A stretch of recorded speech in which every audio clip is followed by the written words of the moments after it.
Hello, everyone. Welcome to Dialogue Tree. Hope you missed me, but not too much. First stream of the new year. Demonetized. Fuck, pussy dicks and shit, bitch.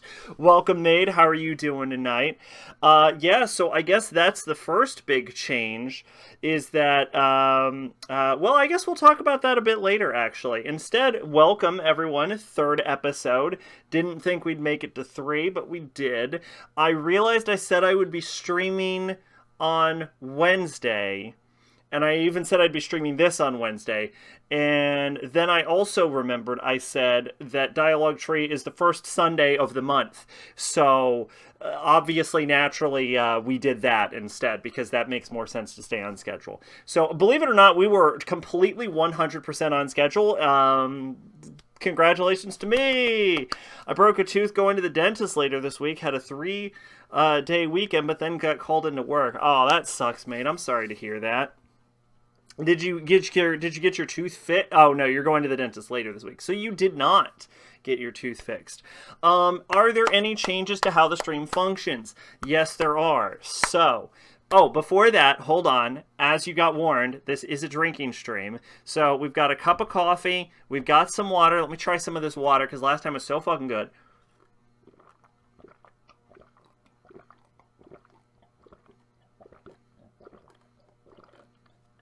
We have half a cup of water. Excuse me. It's a cavity black inside. Oh, that's really not good. Excuse me. It's a pretty good water. And today, though, we have a beverage. Y'all already know you can't go Dialogue Tree without drinking. This is a White Russian. I made a White Russian. So let's give this a shot.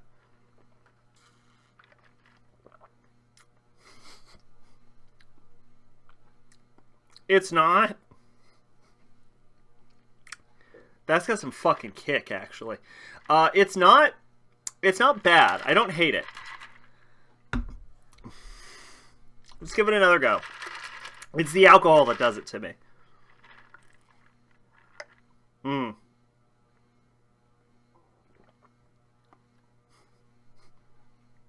It's the cream, I think. I think it's a little heavy on the bottom. You're supposed to shake it, but I didn't, because I don't think this cup supports shaking.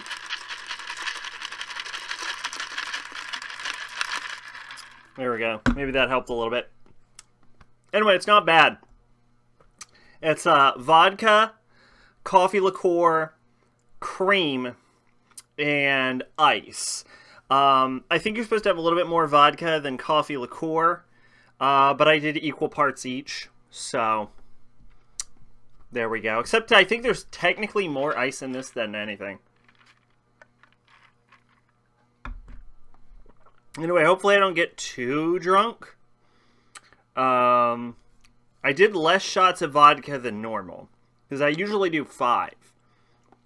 But I did 3 shots of chocolate liqueur, or coffee liqueur. But, so it's actually more shots than normal, but the vodka is, like, 50 to like 40 proof, right? No, 100. It's between 180 proof, right? Is the vodka, whereas the coffee liqueur is like 40 proof. So it's 6 shots, but 3 of those shots are less alcohol than would normally be in one of these beverages that I drink. So this is either, I want to be clear, more alcohol than I would normally have on stream, or less alcohol than I would normally have on stream. And I think the only worrying thing is I don't know which one it is. But this is not the normal amount of Dialogue Tree booze, so watch out for that. It really is a thing with like the cream on the bottom, I think. It's too thick, it's settling. I used coffee creamer in place of milk or like regular cream, and I don't think that was the best idea. I'm not a bartender. Anyway, let's see. Rewatching Dirty Pair. Watched an OVA series, so I want to rewatch the show now. Okay. I forget if I've seen Dirty Pair. I think I haven't. Is it like that terrible caramel macchiato I got at Starbucks? Fucker didn't stir it, so all the caramel was at the bottom. Once I drank the coffee, it was literally undrinkable. Just straight, thick, liquid caramel. I think the caramel macchiato is something that I have a coworker gets for me sometimes. Yeah. It's okay. I kind of feel bad accepting it because she's like, here, have this, and I'm like, oh, thank you, that's so nice. But like half of the bottle, like half the cup is always just like whipped cream, and it's like, this feels like a ripoff. Like, I don't know if it's the macchiato or not, but every time I get it, I'm like, this feels like a ripoff. Like, because half of it's whipped cream, only half of it's like actual coffee. It's not bad. I mean, I do like it. Like, it tastes good. It's just like, it does not feel cost effective to me at all. I have a key in my pocket. Hold up. Anyway, yeah. So, whipped cream, should I just get coffee and caramel? I don't know what it is. I don't order it. She gets it for me. So, there you go. It's good, though, whatever it is. It might be a Frappuccino. Frankly, I don't know the difference between a macchiato and a Frappuccino. I'm not the biggest coffee person either. I drink it mostly because it's a cheap beverage, not because it's like my favorite drink of all time, which is probably Coca-Cola. So, but you can't drink Coca-Cola all the time because it's terrible for you. Oh, speaking of which, I have a Coca-Cola shirt on. That's fun. That's a fun coincidence. Anyway, yeah, no, nice lady. Yeah, slightly crazy, openly racist. But, I mean, you do what you gotta do to get by, you know what I'm saying? Not be racist, I'm saying befriend racists. Don't judge me, alright? I get free coffee. All I have to do is not reveal I'm half black, and it's fine. My favorite drink is black tea with milk and sweetener. Okay, all right. That's way healthier than my favorite drink, if we're being totally honest. So good on ya, honestly. But anyway, yeah. What was I talking about? Oh yeah, what's going on with me? So yeah, here's basically the plan for what's going to be going on. Probably tomorrow, I think. We're going to have to do Sacking Mal. That's okay, Sack, I have to pretend to like the lady who profiles every homeless person who comes in. See? You understand.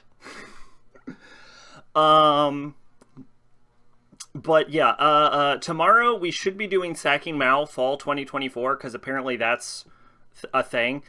Even if they buy stuff, she immediately thinks they're stealing shit. Most of the time they're not.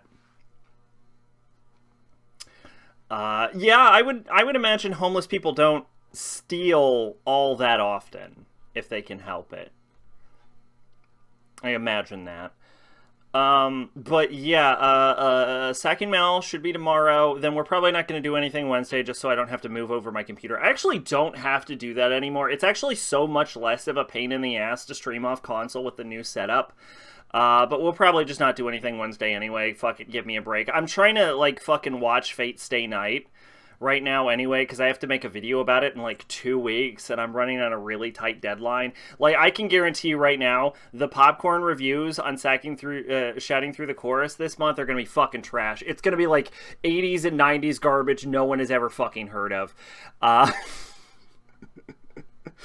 Which is just something you have to do when you make the active decision to upload 3 videos every week. Which Fate Stay Night? The original, the 2006 one. It's part of... because this isn't like a big secret, right? Because the opening of every video is I'm going through every series that I've ever given a 9.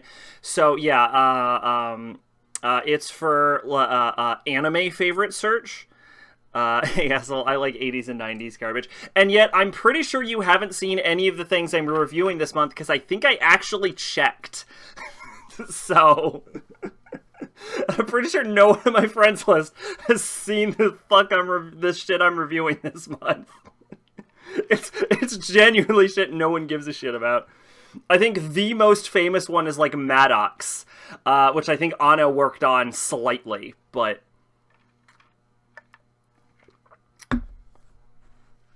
Fun fact, Fate Stay Night sex scenes are so bad I dropped the game. You checked? What is it? Let's see. I believe it's Call Me Tonight, Maddox, and... God, what was the other fucking one? I know Superheroes, but that one's already out. The last one is fucking... God, what is it? This probably isn't the order. I already have the videos scheduled for uploads, because that's actually... Spoilers, I don't upload them week of. That would be fucking insane.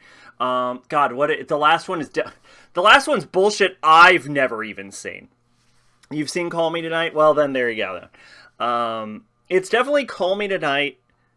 That's the shitty werewolf OVA. They're not werewolves, though, in that. It's not werewolves. He's an alien. But yeah, Maddox, definitely Call Me Tonight, and then a fucking third thing that even I haven't heard of, despite having watched and reviewed it, apparently, is the answer to that one. I could probably look it up. I don't think it would interview with the... Because I have it set to... ODTS. Let's see. Week 1, Superheroes. My Steady is a Witch is... I'm probably going to air this Wednesday. Then Call Me Tonight. Then Metal Skin Panic Maddox 01.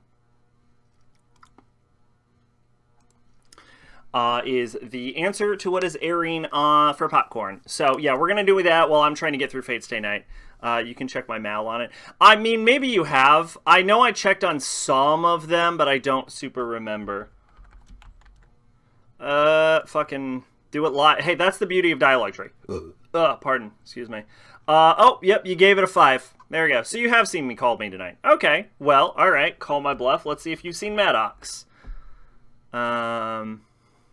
It might be the shit in the bank that you haven't seen. No, you have not seen Maddox. No one has seen Maddox on my friends list. And what was the last one? My Steady is a Witch. I'm pretty sure no one has seen this. Yeah. So, okay. You've seen Call Me Tonight. I have a friend who wants to see Maddox, and no one on my friends list has seen or wants to see My Steady is a Witch. So there you go. Bullshit no one has heard of. That's how we're rolling this month. Anyway, yeah, I have like 2 weeks to get a fucking Fate Stay Night video out. Because Anime Favorite Search is about going through anything I've ever given a 9, and I actually have given the original 2006 Fate Stay Night a 9. So I'm watching it. It is good. I'm still enjoying it, for the record. It might actually even retain its 9. I'm not sure. We'll find out by the end of it. I'm like halfway through, though. Because it's like 24 episodes. I've been so fucking busy the past like 2 months. So... But yeah, we're going to go on for, because I don't care. I mean, it's content talk, right? Yeah, we're going to go from Fate Stay Night, and then I'm going to watch Unlimited Blade Works, the TV show that was split into 2 parts. We're not watching the Unlimited Blade Works movie, which I found out about after the TV show. I'm not going to bother with the movie. We'll just watch that. And then that's actually going to get cut in half because there's 2 seasons of Unlimited Blade Works. So Core 1 is going to air. And then theoretically, the anime dartboard episode on Bamboo Blade, not Bamboo Blade, Blade of the Immortal 2008, which of course is the anime dartboard we'll be discussing tonight, will be airing that week, which of course everyone has watched like they were supposed to. And then after that, it'll be the second core of Unlimited Blade Works, and then the 3 Heavens Feel movies, which I actually have not seen. So that'll be exciting. But we're not going on into any of the other, like, Fate anime. I got anime DVD and Blu-rays coming in, so yeah, I got a lot to watch and rewatch. Nice, nice. But yeah, we're not going into any of the other ones. We're not going into Fate Zero, because I don't like Fate Zero, frankly. And we're not going into, like, any of the Fate Grand Order, Fate Extalius, shit like that, because that's literally a different timeline. Like, the rules for Anime Dartboard... Or not Anime Dartboard. The rules for Anime Favorite Search were crafted in such a way that I only had to watch shit I wanted to actually watch.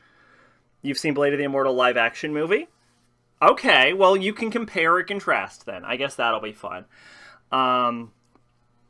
But yeah, I carefully here's a little slide. Here's a little creator tip. I carefully crafted anime favorite search in such a way that I would only have to watch shit I actually cared to watch. Like in my head, I literally created the rules so I wouldn't have to rewatch Fate Zero or Steins Gate Zero. Like the rules are designed so that I don't have to watch either of those anime a second time. I don't hate Steins Gate Zero, I should say, but it had no fucking reason to exist, and I think in a way that anime, like, actually makes the original worse, which is why I didn't want to watch it. And it also, I actually, fuck Steins Gate, see, you get it. You get why I would intentionally craft rules so I don't have to see it. And I actually do not like Fate Zero. Like, I fucking hated Season 1. I did not like Season 2 at all. So, yeah, I think I just don't like Gen Urobuchi. Like, I think some part of me fundamentally does not like Gen Urobuchi. I'll still go. I'm not willing to solidify that until I watch Psycho-Pass, because everyone I know has talked up Psycho-Pass. So I'll watch Psycho-Pass at some point, and if I come away with that and be like, yeah, I fuck Psycho-Pass, then I'll know for certain to just avoid that name. Like I do with, I want to say Mamoru Hosoda. Is that right? Is that... God, I hope I didn't just call out some fucking random person for no reason.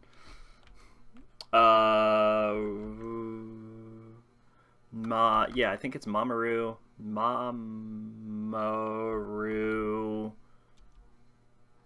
Hosoda. I think it's Mamoru. No, it is not Mamoru Hosoda. I have no problem with Mamoru Hosoda. It is Mamoru Oshii is who I do not like. I believe.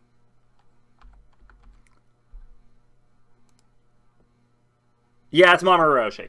I'm fine with Mamoru Hosoda. He's fine. He's made some good, solid movies. It's Mamoru Oshii I'm not a big fan of. If I see Mamoru Oshii, I just know I probably won't like it. That was so bad I keep Mamoru Hosoda off my favorites list. See? He made one good thing, and then he coasted off of it.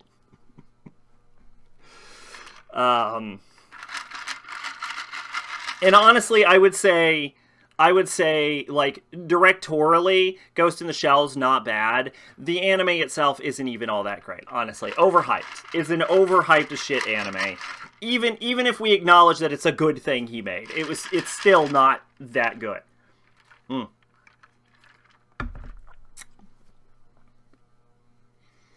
Girl Who Leapt Through Time is my favorite movie, but after his writer left, his output just got worse. Girl Who Leapt Through Time is not Mamoru Oshii, it's Mamoru Hosoda. You made the mistake I just did 6 seconds ago.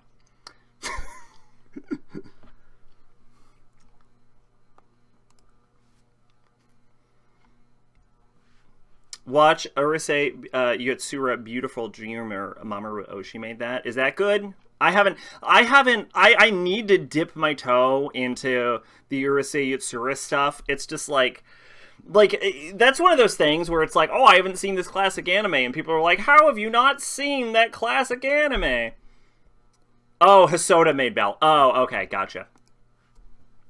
And it's like, how have you not seen this classic anime? And, like, the honest answer is, like, there's so much fucking classic anime that, like, very few people have realistically seen every classic anime. I'm not gonna say no one, but, like, there is so much classic anime out there that, like, very few people have actually seen it all. So yeah, Urusei Yatsura is just like a sort of hole that I've never managed to, like, jump down into and check out. It's one of those ones where I always mean to, but I just, I haven't had the time. But yeah, no. And my favorite search was very carefully crafted, is what I'm saying. I'm getting Urusei Yatsura on Blu-ray, like the entire, like, 100+ episode series, or just the movies? Or the like 2022, 2023 version? Is that the one? I've seen the fucking animation for that, by the way, the remake. It's fucking gorgeous. I have to say that. But yeah, another thing Anime Favorite Search was designed to ignore is, like, I don't have to watch the alternate ending for Angel Beats, because I love the ending for Angel Beats, and I don't want to watch the alternate. It's one of those things where I don't want to see any alternative endings. I dreamed of Yuritsu Yutsura getting a re-release since the old DVDs are like $4,000. Jesus Christ. The show and select movies and probably the remake as well. Okay, all right, nice. Yeah, it's one of those things I've got to jump into at some point when I get the time. The problem is finding time to watch a 100-episode anime is just like, you know what I'm saying? Like, how am I going to do that? Anyway, yeah, second mail 2024 on Monday. So then, theoretically, do not hold me to this. Next Sunday, we will be jumping into Dialogue Tree's inaugural award ceremony. And this is a thing I want to start doing with Dialogue Tree, is that the first month of the year, we're going to go through all of the, like, it's basically the fucking Cold Topic Awards, but it's the Dialogue Tree Award. Like, I'm not even gonna lie to you, it's the same thing I did with fucking John, but this time John's not here, so I had to change the name. I have the first Blu-ray set, which has 50 episodes. I have the second in the mail. I have to order 3 sometime, and the last one comes out this month. So speaking of that, oh yeah, anyway, just to conclude, after that, like the next day, we should be resuming Digimon and your regularly scheduled Digimon content, your Digi content, if you will. We'll be resuming probably the following Monday. So there you go. There's your content update. Hopefully everyone enjoyed their little Christmas break. Yeah, so I have some shit in the mail myself, actually. First off, I got a few things in the mail. What did I pick up recently? I picked up some new shoes. I got some Nikes, for during their like winter sale. I think I got them like half off, so I got pretty good price on that. I picked up some leather Oxfords. So that's pretty cool. So I'm rocking some new kicks. Yes, not right now, because as I've revealed my dark secret, I actually wear pajama bottoms when I make this. But I do have new kicks in general. Let's see, what else did I get? I picked up... You know what I did? I went to Walmart and I picked up Sour Skittles, Wild Berry Skittles, and Original Skittles. And then I'm actually saying this in the wrong order. I went on Amazon because I couldn't wait. I got a fucking hair up my ass. And I hadn't seen Smoothie Skittles in forever. So I ordered Smoothie Skittles and Tropical Skittles from Amazon. And then I went to Walmart and saw that they had Smoothie Skittles. And I paid like $12 on Amazon for these Smoothie Skittles when I could have bought them at Walmart for like $4. And I'm like, motherfucker. So I didn't see the Tropical Skittles though, so I did that. Anyway, the idea is I'm going to buy a bunch of Skittles. I'm going to put all the Skittles in a big bag, and then I'm going to have an every flavored Skittles bag. And that should last me a year, because it is a comical amount of Skittles I've purchased. I've never ordered food off Amazon. I have a few times, but usually... So I've done it before through the Amazon Fresh program, but this specific instance, I actually just did it off of regular Amazon, because I'm like, fuck it, it's out of print candy. How bad can it be, right? What could possibly go wrong? Uritsu Yatsura Set 2... Haibane Renmei, Sakura Wars, and Violet Evergarden, the movie. I did not like the movie, if I remember correctly. Violet Evergarden movie, I think? Oh, no, I did like the movie. I'm a fucking shit-ass liar. I did like the movie. I didn't like the movie as much as the show, though. I really liked the show. I was less enthused about the movie and stuff. Sakura Wars is based... unless I'm thinking of something different, it's based on a video game series, and that's one of those scenarios where it's like, I have an interest in the series, but I have an interest in the series in that I would just play the video game. I wouldn't actually watch the anime, if that makes any sense. You might not have liked the first movie. Let's see. It's the Violet Evergarden. I gave it a 7.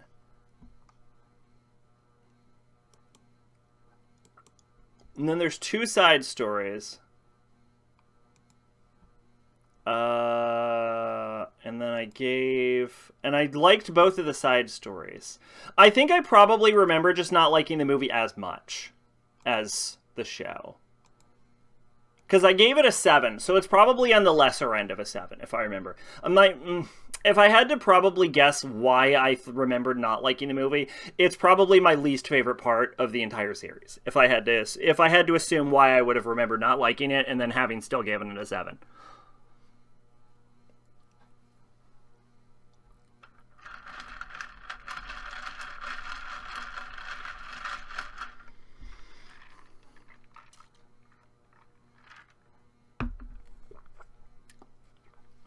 I would be shocked if it has not been translated. Like, genuinely shocked if there's not a fan translation of it. Or if it hasn't been localized, actually. Because I think they localized one of them? Some part of this has been localized.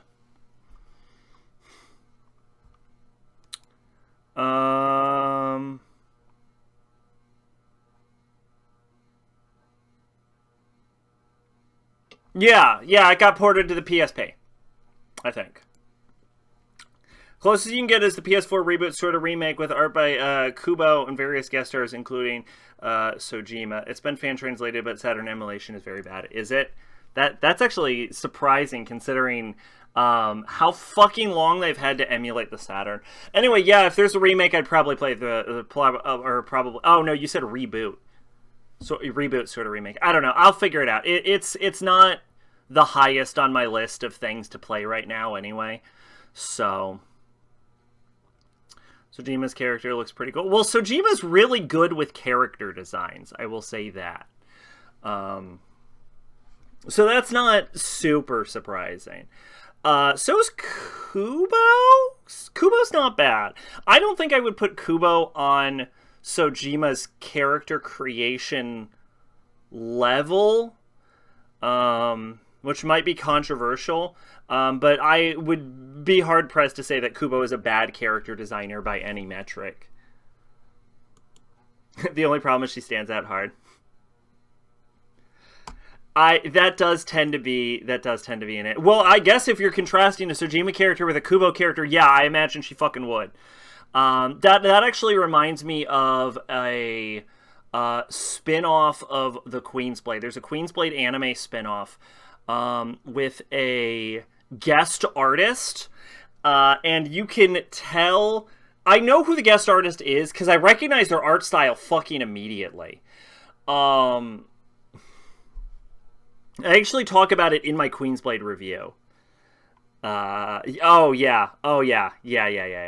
mean, I gotta say, though, Kubo's designs fucking killed it on that, though. They look fantastic. Kubo's good at anything. He's really good with, like, drawing women. The dude in the background just kind of looks like a fucking standard Kubo character, though. Excuse me. His dudes tend to be fairly plain, but his women are always gorgeous.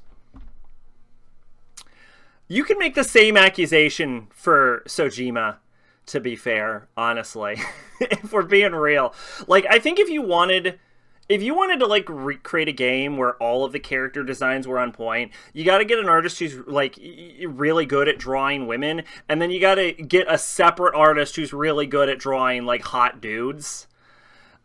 He's the protagonist who's a plain Jane type self-insert. Then Kubo knocked it out of the park in that case. Get, like, a josei artist to, like, design the women, or the men.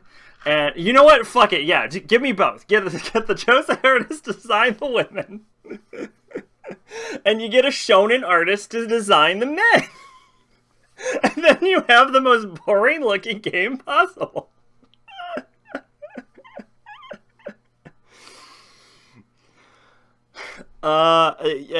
Yeah.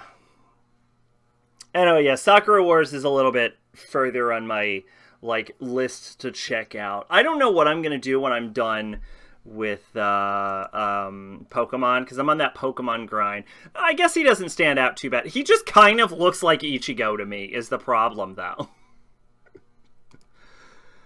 I don't know what I'm going to do after Pokemon. I guess I'll figure that out. I kind of want to, like, get through my Switch game repertoire Just say women look so basic for the same reason that the commander is born. Well, yeah, that's why when I meant to say Josei Min and get a shonen artist to do the women, but then I flubbed it and was like, you know what, fuck it, get a Josei artist to do the women and a shonen artist to do the men. It'd be perfect. Everyone, you wouldn't be able to tell any of the characters apart. They'd all look the same.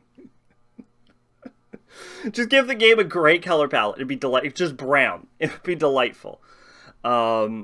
Anyway.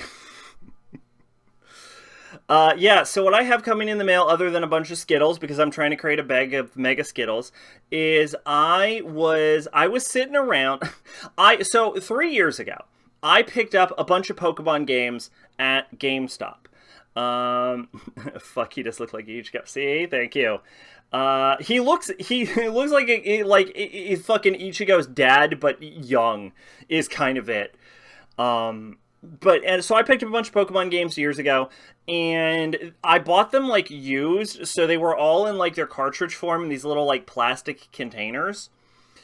And so Ichigo looks like Rukia's like ex-boyfriend or something.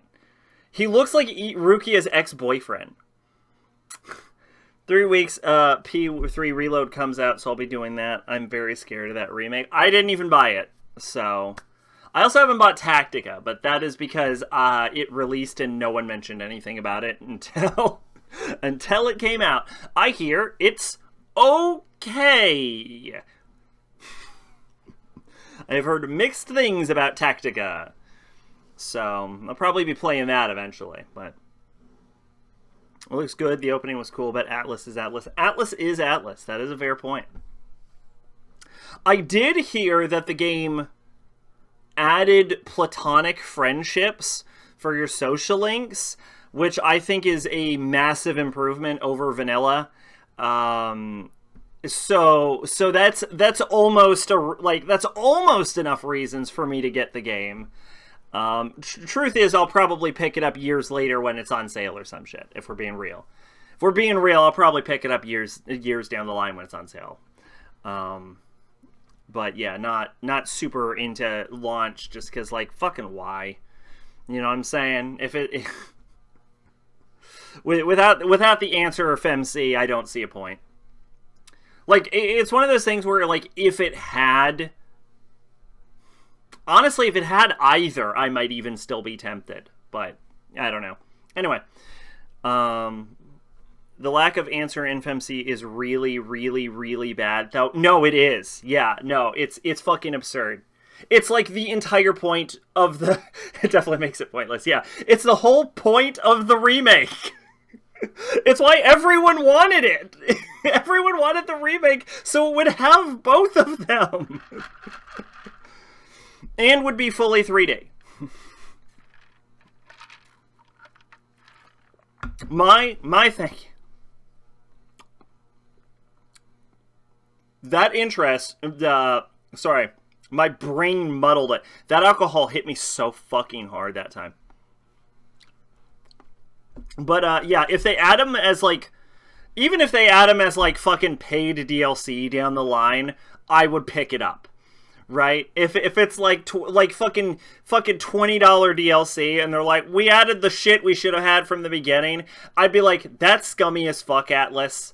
Drunk already. I'm not. It was it just hit my throat weird, honestly.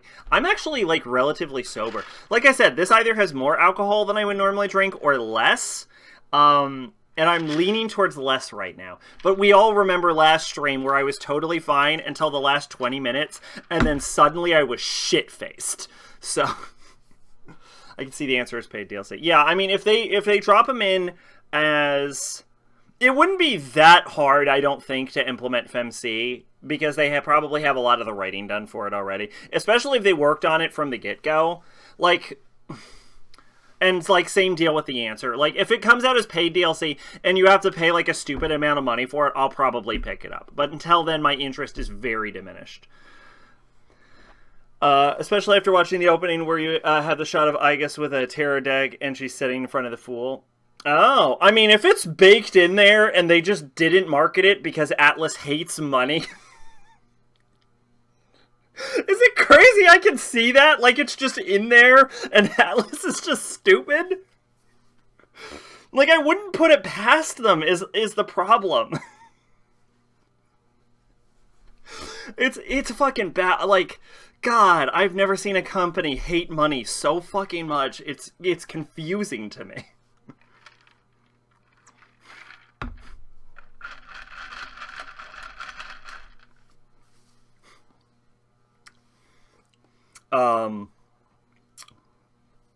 But anyway, yeah, what was I saying? Oh yeah, so I bought these Pokemon games, like, years ago in these, like, loof little plastic sheaths, and I was meant to pick up, cases for them. Problem is, every time I look at the cases, they're like $50 to $100. Like, for the case, not the game. The case is $50 to $100. So I'm like, ah, shit. So I forgot about it for, like, years and years and years. And then, like, 3 nights ago, I was just lying in bed, and I'm like, you never got cases to those Pokemon games. And I'm like, God damn it. So I went on eBay, and I actually picked them up for a lot cheaper. The price has gone down. I managed to pick them up between, like, $20 and $30. I was voting on an eBay auction for one of them, and it was $8 for the entire fucking auction, and I was the winning bid. And then it had to buy it now for $12, and I tried to, like, put my max bid at $20, and eBay was like, you can't do that, just save yourself some time and use buy it now. And so it wouldn't let me do that, so I went to $11.99, and then I got fucking outbid, and I'm pissed off, because if I was able to bid higher, like, if eBay let me bid higher, it wouldn't have been a fucking problem. FemC, though, yeah, Atlas has never seen FemC as a co-protagonist. Like the P3P game, you pick the game. It says, if you haven't played P3 Go, play the male protagonist. This is for returning players. But it does acknowledge her as a character in an alternate timeline in PQ2 New Cinema Labyrinth. Nope. New Cinema Labyrinth is the PQ2. Right? God, I'm gonna look dumb if I'm wrong.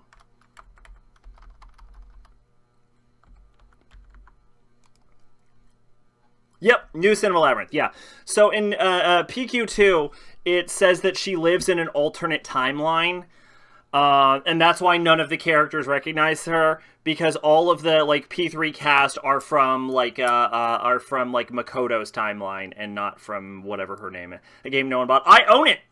I own that game! I have not played it. I do own it, though.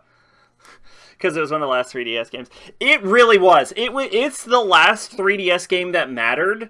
And was the last 3DS game, period, until some fucking yahoos decided to release a 3DS game literally a year after it, I think, just to say that they were the last 3DS game. So it's like the second to last 3DS game ever released. She lives in the timeline where Tamaki was a guy. Maybe. Anyway, that's what I got going on. Oh, I finally picked up that car, I guess I was going to say I was going to do, so that's pretty cool. I bought a new car. Was planning to change my insurance to State Farm, but then when I called them, they're like, our system's down. Fuck you. They were nice about it, but I added the fuck you because that's what it felt like. I'm like, well, fuck you then. I'll just stay with my current insurance. So that's what happened with me. And I had a nice Christmas. I got exactly what I left. She lives in the timeline where Mary got therapy. I got my car. I got cards for the Nintendo Switch, and then my Nintendo Switch ran out of storage space. Womp womp, because of a fucking Pokemon patch. So I ended up storing a bunch of data on the cloud, and that's when I learned that Pokemon games won't let you save onto the cloud, because Nintendo's worried you're gonna dupe a Pokemon. Who cares if you dupe a Pokemon? Fucking goddamn you, Nintendo. Oh, what an asshole. She lives in the timeline where Soul Hiker's one protagonist got hacked in a payphone.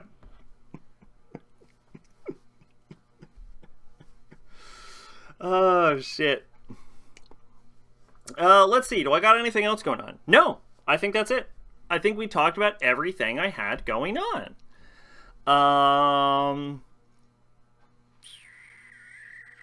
No, yeah. Oh, one other bit of information, though. Grandma Sack has completed Soul Hackers 2. Yes, congratulations. Everyone give it to Grandma Sack for finishing Soul Hackers 2. She did it. She did it. She got the good ending, so good for her. And she has moved on to Final Fantasy VII. She did get the true ending. Yes, she did. Good for her. You got Valkyrie Elysium. I have had that on my Steam. Which Final Fantasy VII? The PC port. Because her primary way of video gaming is to steal my Steam account. So...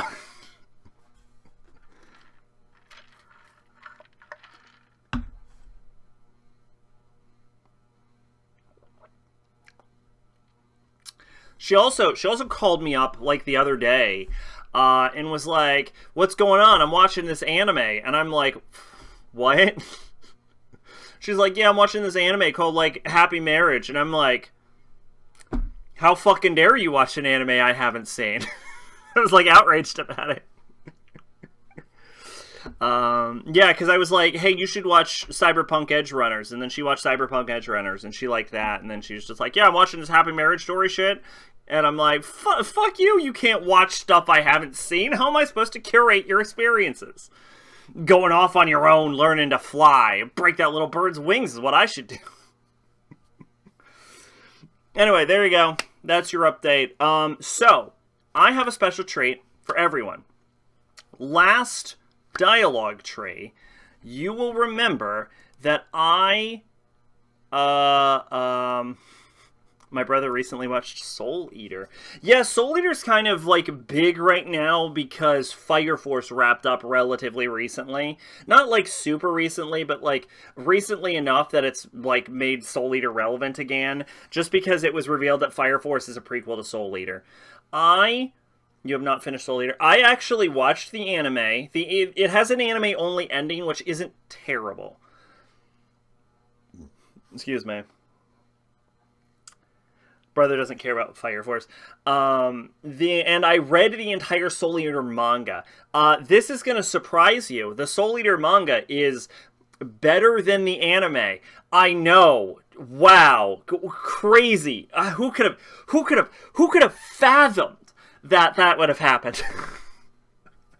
Mind-blowing plot twist that was. Yeah, I watched the first season of Fire Force, and it caused my brain to explode. So I stopped watching it. He has Soul Eater not coming in the mail, doesn't even know what that is, but ordered it for him, and it doesn't look like Soul Eater to me. Soul Eater Not is a spin-off that takes place in the Academy, but about like a completely separate bit of characters that I think are underclassmen to the main characters of Soul Eater. I haven't actually watched or read it. I've meant to get into it, but I just have not gotten into it.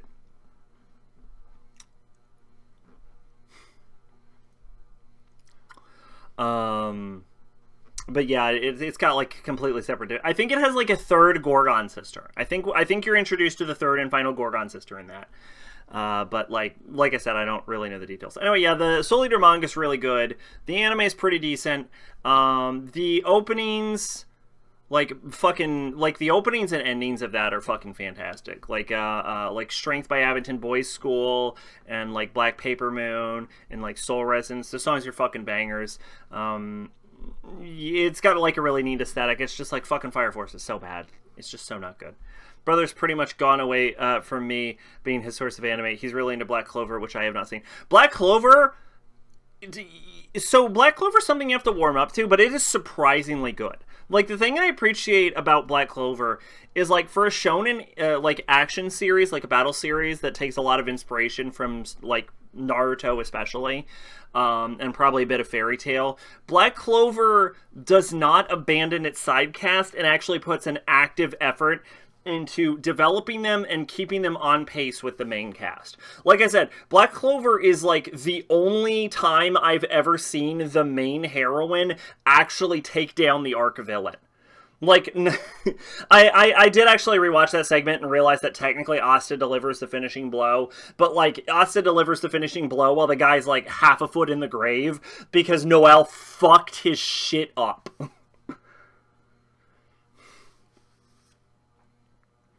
I'd like to, but I have 100 other episodes I'd rather watch. Urusei Utsura. That's fair.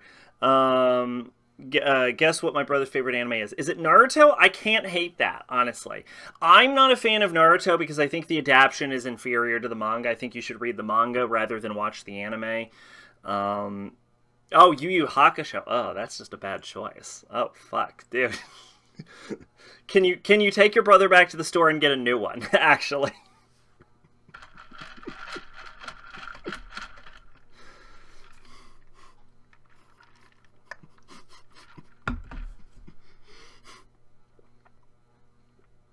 Speaking of fucking Yu Yu Hakusho, fucking, you know what else Grandma Sat calls me about, like, last month? Is like, hey, so I'm watching this fucking show on Netflix. I'm like, what are you watching? And she's like, oh, I'm watching fucking Yu Yu Hakusho. And I'm like, excuse me? And you're like, yeah, I'm watching this live-action Yu Yu Hakusho adaptation. I'm like, why?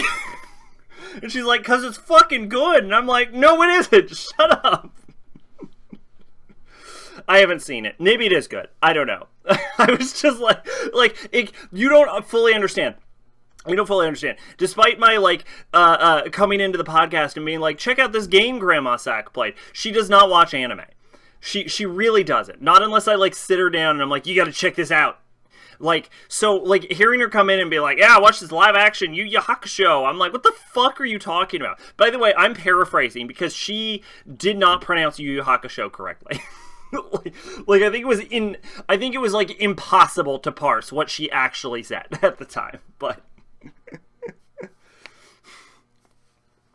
called my cousin and his girlfriend tasteless fucks in front of my entire family because they like Netflix death. And you should have. Okay, so all jokes aside though, are we ready to move on to my special little surprise for tonight, which is not anime dartboard? So, this stream is going to take for 6 hours if we don't bring this up right now.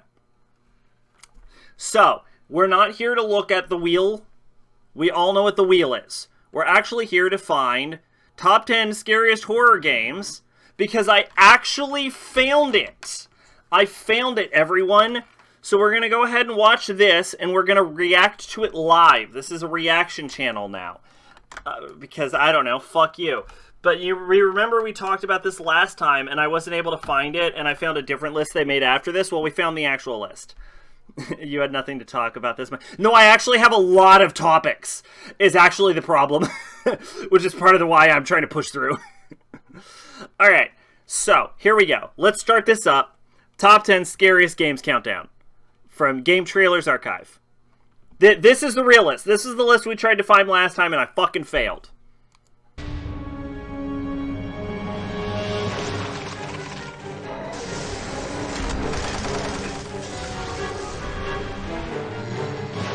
Witching hours and serial killers are okay for some, but pure horror and games... That's why we gotta get through it. Only recently, with technological advances, has Scary blossomed, thanks to disturbing visuals, haunting sounds, and manipulative camera angles. This all helps draw out mankind's oldest emotion, fear. This raw nerve is pinched, stroked, and massaged in this new medium by drowning us in interactive worries, stirring up... You know, I have to say, the Blood Hallway in Fear was really scary when I first saw it, and I wasn't playing it, but when I actually played it, the Blood Hallway is almost too abrupt to be actually scary. Personal reservations that can continue even after you've turned the console off. Number 10. Number 10. Fucking Clock Tower? The only real problem with survival is that you have to keep it up. Ask poor orphan Jennifer, who survived the grisly Scissorman murders. Okay. Make that the original murders. Taking the tried and true point-and-click adventure to a new place, Clock Tower gives you the chance to feel what it's like to be skewered by a pair of garden shears. Violence won't help. Looking for refuge and sanctuary any place you Fierce, can the is scariest the card game solution. ever made. If you're, But beware, it was hot. not all hiding places are created equal. Clock Tower 2. Okay. Alright, number 9. System Shock 2. System Shock 2. Okay. Alright, interesting decision for... By the way, I believe this list came out in 2016. Amnesia is a dish best served in the cold reaches of space. Imagine awakening on a derelict spacecraft, dilapidated but not entirely vacant.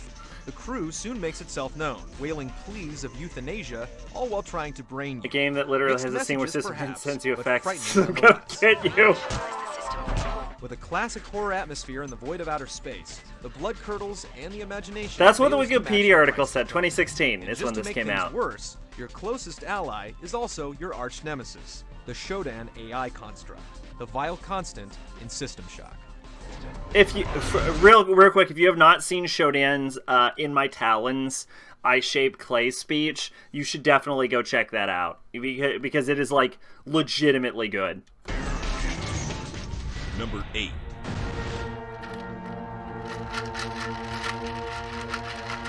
Eternal Darkness. Okay. Let's bring some Interesting of the eldritch decision. horrors and insecurities more close to home, and add in a side of Cthulhu mythos for instant terror. Horror connoisseurs can deal with unspeakable evil and the undead. When you tell them their memory card is corrupt, watch the palm sweat and the pulse quicken. Okay, fair enough. That's not really the type of like scary I think of when I think of scary games, but I guess you're not wrong. Eternal Darkness's obliteration of the fourth wall via insanity was genius. With so many effects, you can never really be sure of anything or anyone. They say it's genius, but it's also worth noting that Nintendo has a fucking fucking patent on that mechanic, and that's why no one else has used it, because Nintendo's just sitting on that patent, and no one else can do this. And like Nintendo doesn't make horror games outside of Luigi's Mansion, so. It works so well that Nintendo even patented video game insanity, which is scary unto itself. Number I'm so 7. sick of hearing about the fourth wall breaks in Eternal Darkness. The game is good besides that.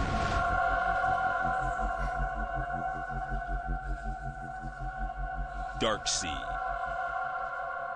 See, this is the Never reason we forget found the out surreal about this is list in the anchored first in place. real.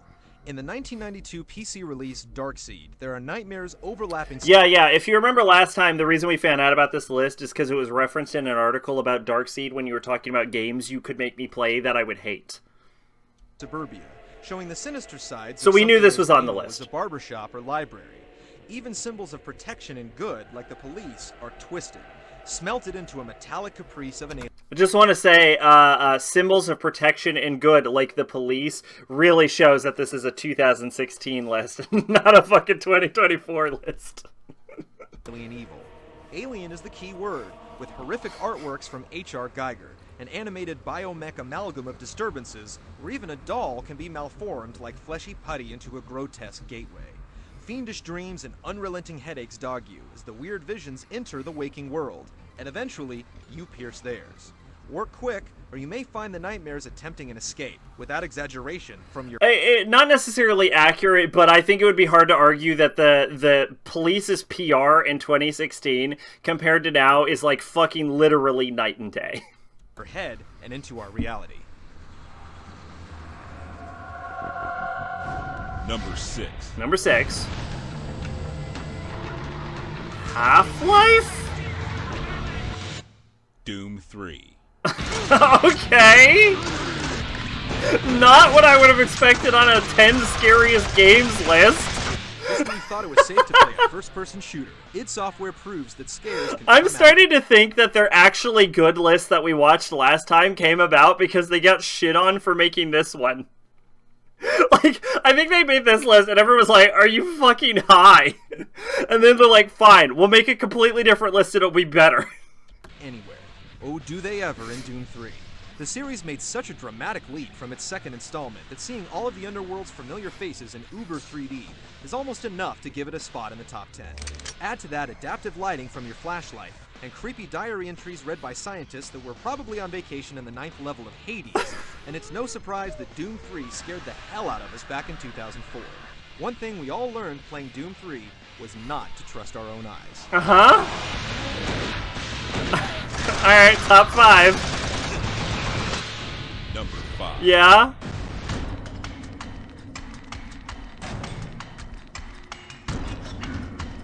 Condemned? The Suffering. The Suffering. Okay. I can't tell Condemned from The Suffering, like, ever. The punishment may fit the crime, but what if the punishment fuels the criminal? The residents of Abbott State Penitentiary know the answer, and will be happy to share it with your alter ego in The Suffering, himself convicted of slaying his family. Even he has a dark monster literally living within him, driving him insane. Condemned judges in first person.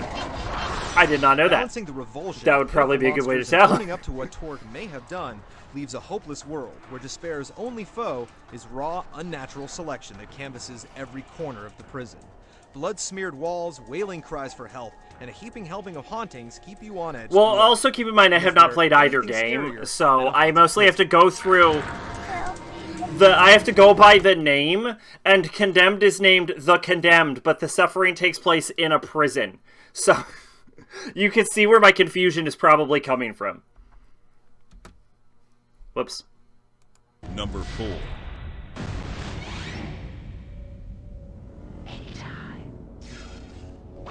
Alien vs. Predator. What? No, really, what?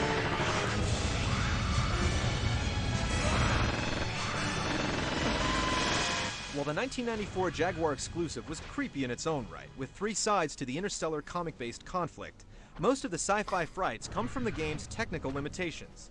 Nothing makes noise when it moves, so until you get a motion The tracker, game is the only way to so know if bad the it's stalking scary! from behind is a sharp red flash on the screen, followed by the signature screech.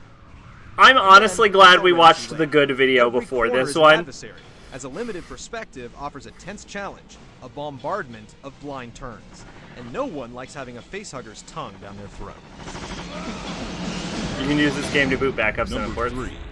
That is fun. Resident Evil. Okay, valid. But it took you a while to get here. Remake is a valid choice, I guess, as 10 scariest games. No matter how many bullets you have, it won't be enough. Sooner or later, and likely sooner, you'll be running or limping away from the hungry undead. In the Resident Evil remake, there's no such thing as a quiet moment in a cleared hallway. Even veterans will... It's not about what's good, it's about what's scary. This isn't the good games list, this is the scary games list. Stretch out the tension and never let it The go good slow. games list was the last Even one, if you and manage to it was squeeze actually a slugs into decent their list. brains, there's no way of knowing if they'll rise again as a quick and deadly Crimson Head, one of gaming's Yeah, but this scariest isn't 10 and best most horror feared games, this is 10 scariest horror games.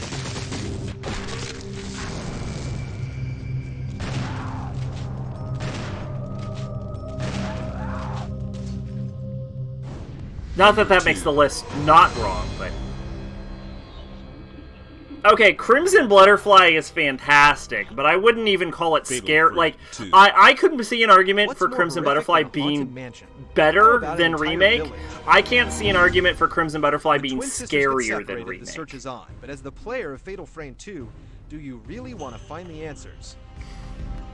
Your only way to battle the lethal apparitions is a homely camera, capable Are they of going to end with exercising Silent Hill violent 2? vision. Because To be most I wouldn't even effective, call Silent you Hill have to 2 let the ghouls scary. get as close as possible before snapping their mugs, making Fatal Frame 2 a game that actually rewards you for being spooked. The ghost story is told with an eye for the dramatic and a visual flair that makes it play like an interactive Because everyone knows, like, top 5 horror games, like, your list needs Crimson Butterfly, Remake, and Silent Hill 2. So we automatically know that number 1 is going to be Silent Hill 2. Number 1. Silent Hill 1. Okay. You know what? That's a better Silent choice. Hill. Sharon?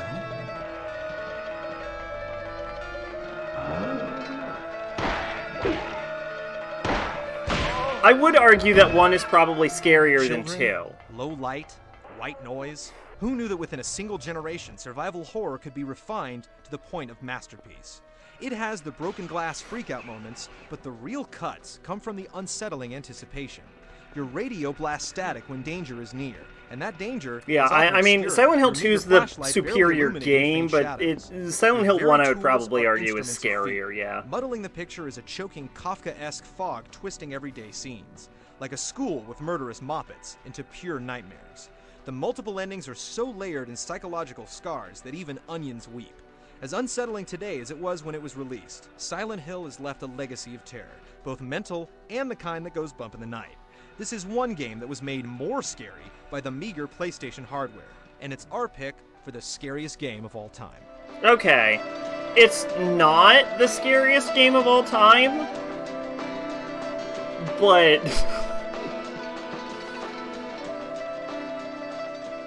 what an interesting decision. Okay, interesting. Okay. Alright. So at some point, I accidentally flashed something on the screen, and I kind of want to make sure of what I flashed wasn't too bad.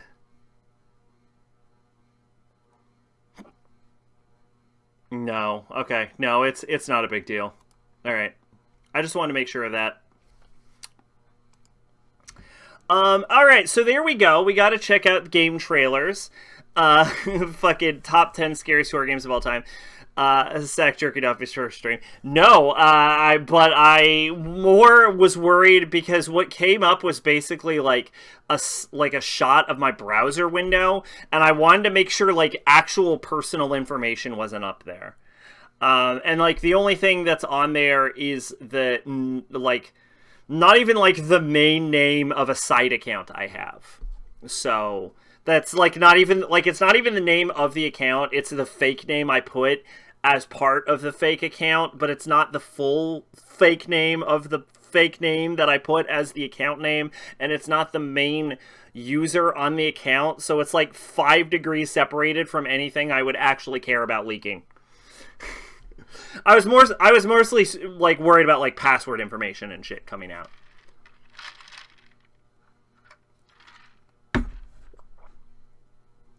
Oh no, it's Zach's secret account where he spews all of his bad opinions. That's this account. No, I'm just fucking joking. Yeah,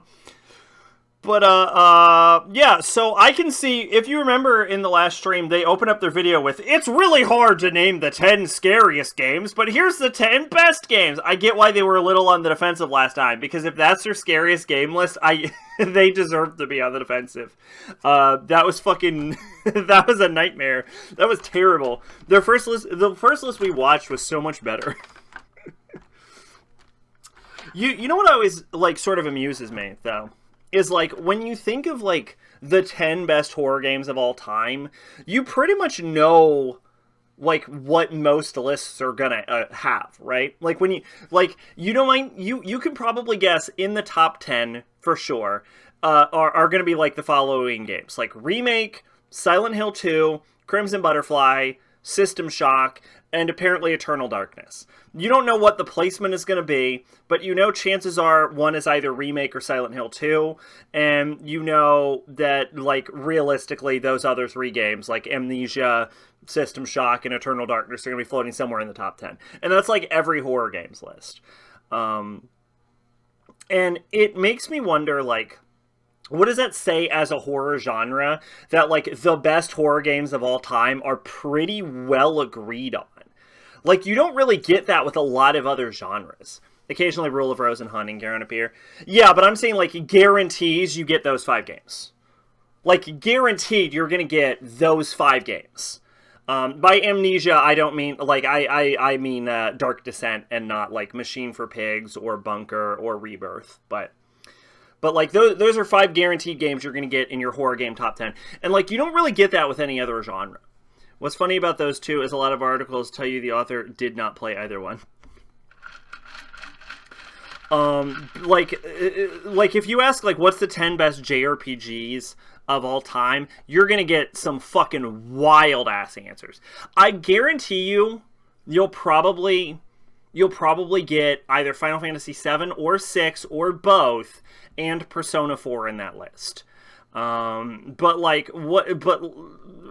other than that, fucking wild, right? Who fucking knows? Like, you don't get that with any other genres. And I wonder if that means that, like, horror is, like, the ones that have nailed horror games have just nailed it that hard, or if it just means that horror is, like, an underexplored video game genre, and, like, so there's not enough, like, high quality horror games to parse through, which would make sense, honestly, because you get a similar issue with, like, movies, where a lot of, like, horror movies are just fucking garbage, and, like, realistically, a lot of horror games, like, I would say the bulk of horror games are fucking terrible, if we're being real here. So I once saw a list where a guy said the best JRPG was Yeast 1 and 2 on PSP. Well, Zach, as a resident horror game fan, let me tell you,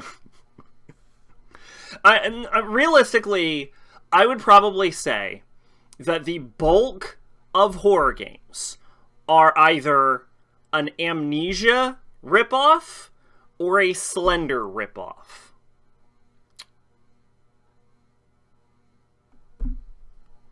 That's it. I'm out. That is probably 90% of horror. Or it is a horror game made with RPG maker, the one before Ace.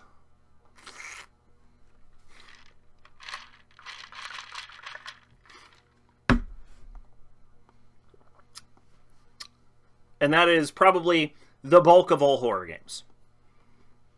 Resident Evil Silent Hill blew up a lot of horror games in PS2, and we got the best shit on PS2.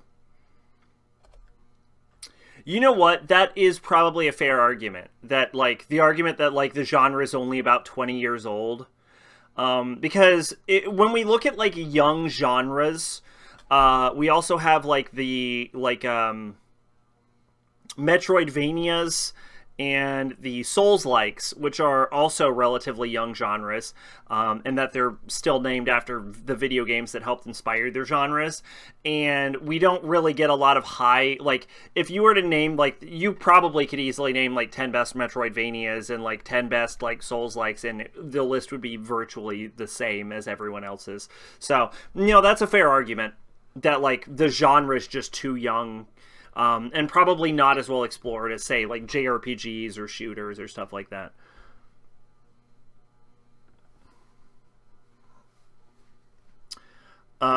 Comes to PS3 and 360, there was nothing, because those PS2 horror games were good, but they did not sell well. You know what, surprisingly?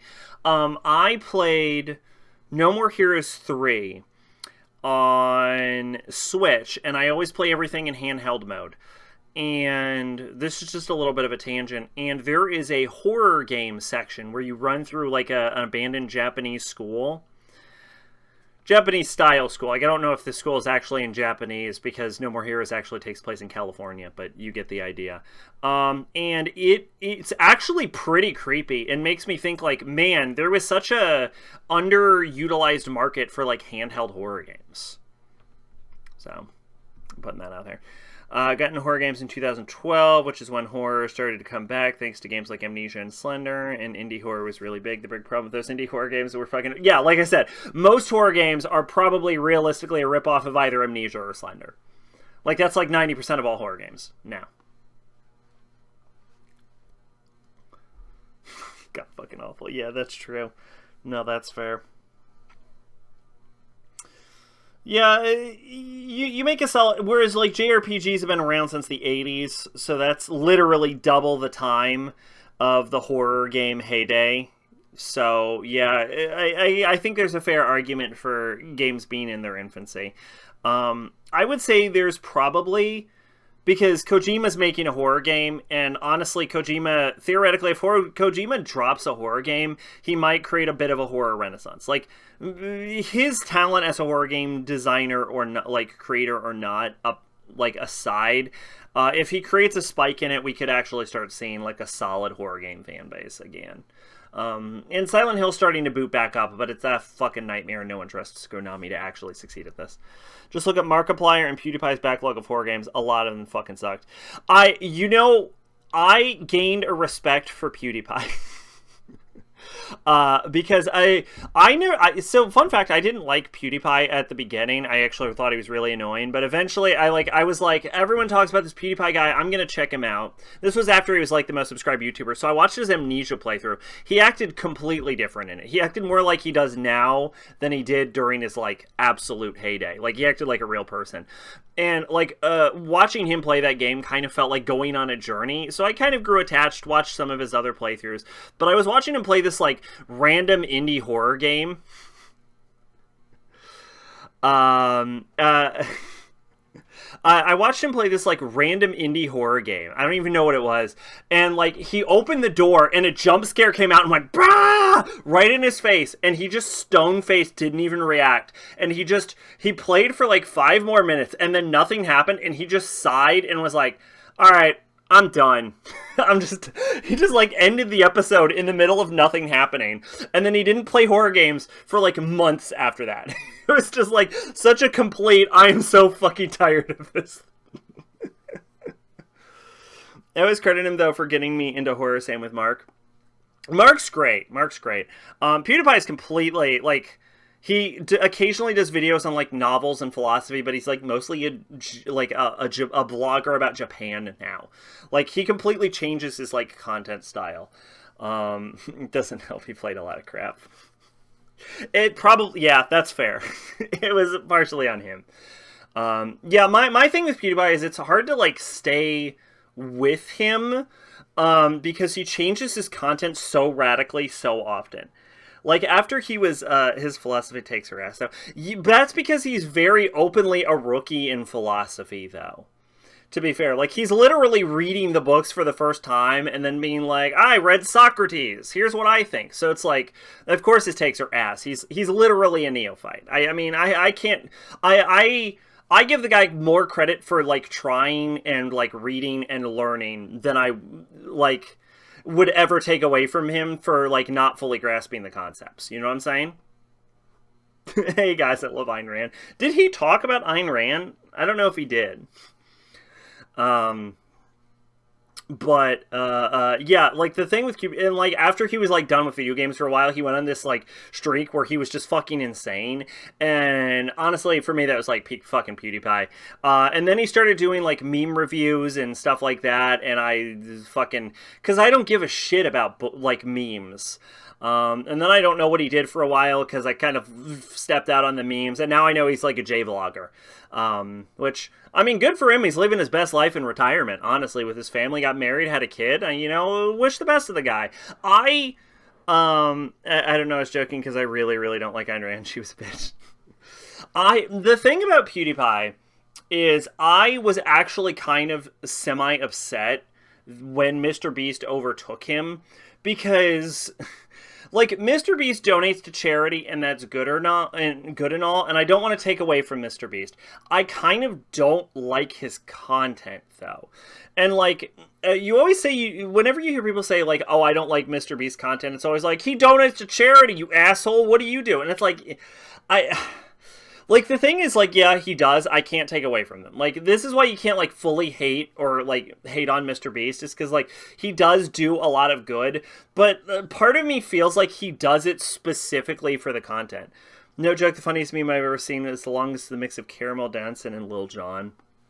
And, like, he even has said in, like, interviews that he, like, goes out of it. Like, the thing about MrBeast is I don't feel him as like a person, like, and he goes into interviews and is like, yeah, I make sure to strip away as much of my personality as I can because you don't want personality with YouTube videos because if people don't connect with your personality, they don't connect with your videos. So like MrBeast has pretty openly talked about like how he does things for views and to you ever seen his old content, MrBeast? Yeah, he like openly talks about like how he does things to game views and engagement and like game the YouTube algorithm.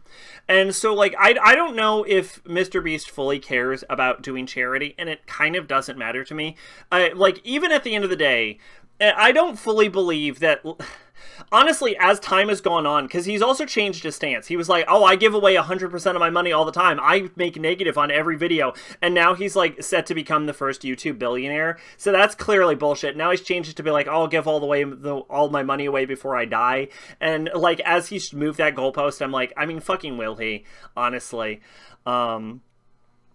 I remember when MrBeast used to make videos about him sitting in a chair, like doing the same thing over and over again for 24 hours straight. It was absolutely for attention. It's why I don't find him genuine. He literally says he's not genuine. That's why I don't find him genuine. And that's also why I can't connect with his content, honestly. Is because, like, he literally goes out of his way to strip away all of his content. He's literally trying to, like, farm the algorithm and farm views. And, like, like I said, like, the defense is, like, he does give to charity and he does help people. And it's true. Like, that's a good thing. Like, the net positive of most of his videos are good things. That's why it's, like, hard to attack the guy or hate the guy. The problem is just, like, I don't like his videos, and I don't like how fake he is in those videos. And I feel kind of like an asshole for saying that, because it's like, I gave 1,000 people a crucial eye surgery, and I'm like, man, I just don't want to watch this. And then you feel like the asshole for not wanting to watch this, when in reality, like, even if we say, like, because the problem is, even if 100% of it is selfishness, and I don't fully believe that, I certainly don't believe 100% of it is altruism. There's no fucking way. He's definitely doing some of it just for fucking views and to stir up the pot. But at the very least, even if we say 100% of his selfishness, he gave a fucking 1,000 people their eyesight. Right? Like, how do you hate on that? So, like, I also find MrBeast kind of annoying. The biggest issue I have with MrBeast is so many of his videos are about, like, I spent $3 billion to make this video. And, like, it feels like another step about, like, when you go to, like, to the whole, like PewDiePie versus T-Series thing, where it's like realistically, you say what you will about PewDiePie and, like, all of his controversies in the past and, like, all the adpocalypse thing. Like, he is a dude that works mostly with himself, sometimes with, like, a few editors, like 3 editors, I think is what he has, to make content in his, like, goddamn recording room, like, that he owns. You know, with his, like, friends and fucking family. Is like what he's a dude with a small team under him. And then he goes up against, like, MrBeast, who's, like, every video is like, I spent $1,600,000. And it's like, MrBeast feels like a sort of commercialization of YouTube, whereas, like, PewDiePie feels like a real person. And so I feel like MrBeast surpassing PewDiePie is sort of a travesty, because it's sort of like the moment that, like, a singular human, like, genuine creator got surpassed by what is basically a guy who bought his views.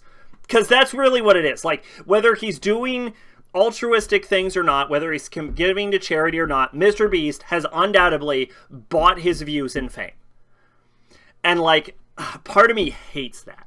So that's the main reason I don't like MrBeast. Like, I can't hate what he's done as far as, like, the good he's done, but I don't like watching him, and I don't like him.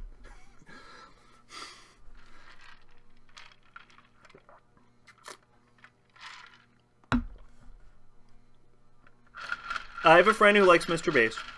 Mostly in passing enjoyment, but I recently took note of the difference in what we watch, because we were watching videos, and I picked stuff like Sphere Hunter. The most hyper thing I put on was K-Bosh, only because his editing can be hectic. Sphere Hunters is really good, by the way. I like her. Then he put on, was like really loud MTV type editing, really, really hectic. Yeah, which is like a whole MrBeast thing. I'm not going to say, I mean, PewDiePie does that. I can't hate on that. It's just like, it really feels like the end of, like, the singular creator. Like, I feel like YouTube is worse with MrBeast on top. So. But I did say, when MrBeast takes over, when he surpassed PewDiePie, I'm like, okay, watch there be, like, 1,000 slander ads against MrBeast now that he's the one wearing the crown, and then, like, lo and behold, everyone fucking went in on MrBeast. So, in my defense, I've been hating on MrBeast since before it was cool. Some of it was kind of funny, but it was super not my thing. I just thought it was interesting. Yeah, I don't know. Like I said, I can't hate what MrBeast does, but that I just can't watch it. I just can't watch it. To be fair, I don't really watch a lot of PewDiePie anymore. Like, I wish him the best. Like, I'm glad he's having a good time in Japan with his family. I also kind of just don't care, is the kind of the thing.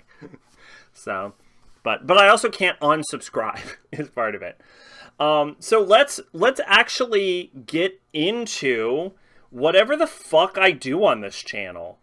So we're going to talk about an actual bit of media, even though we've been going for an hour and a half already.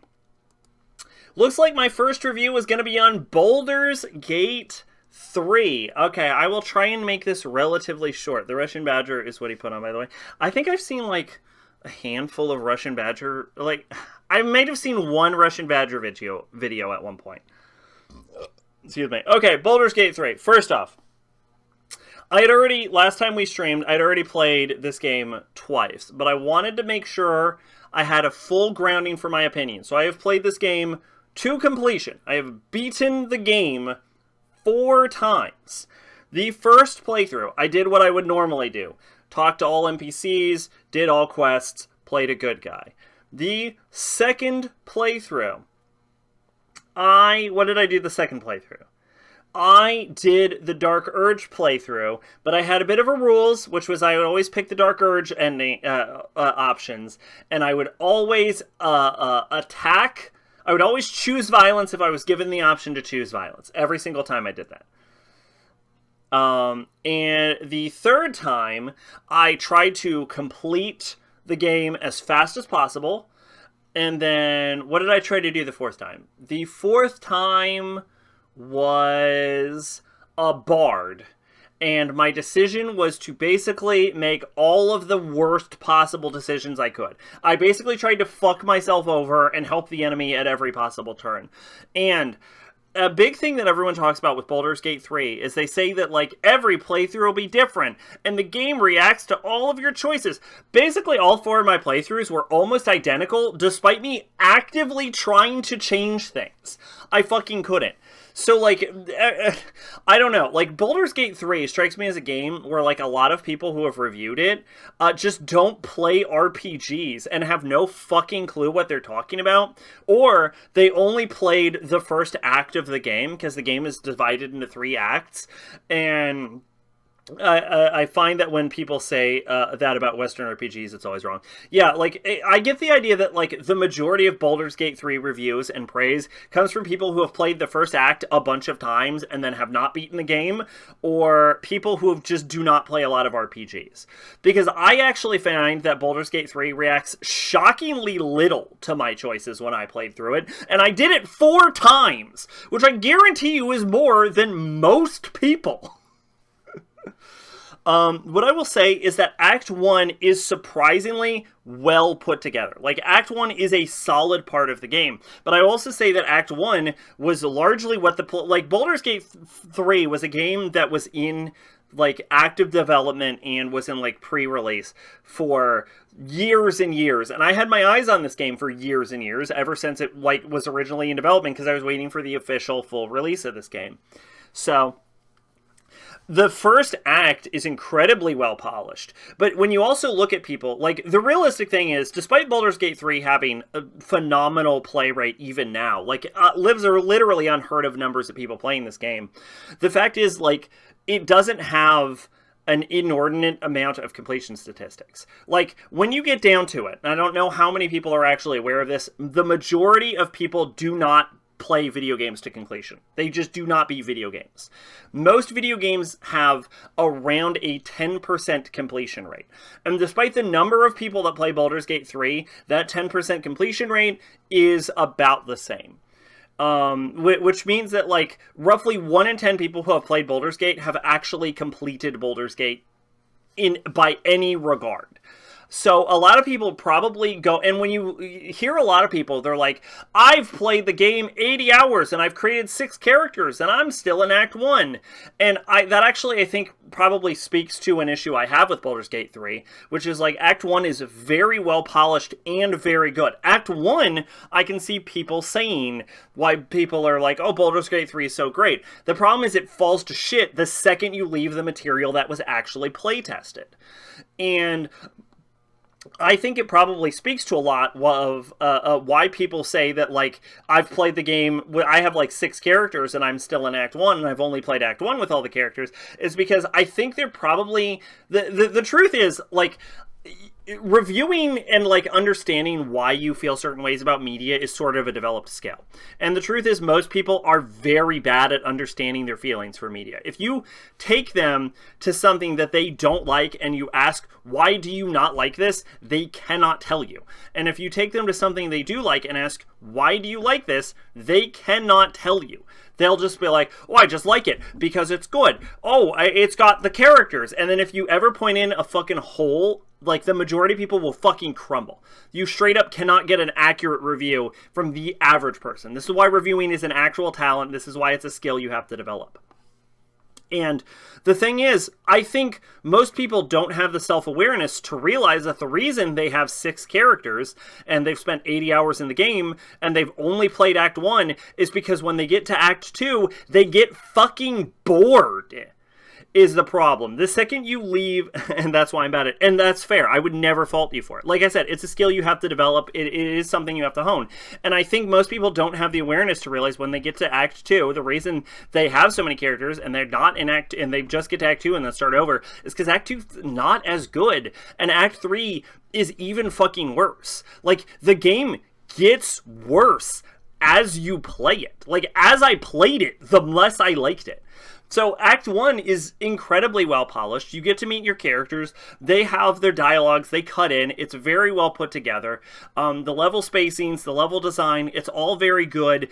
I love the idea that it's like, for example, if you know D&D lore, there's this scene with, like, Karlach, where I remember in the playtest, I was watching this guy, Kindu. I think he's, like, in my recommendeds or something somewhere.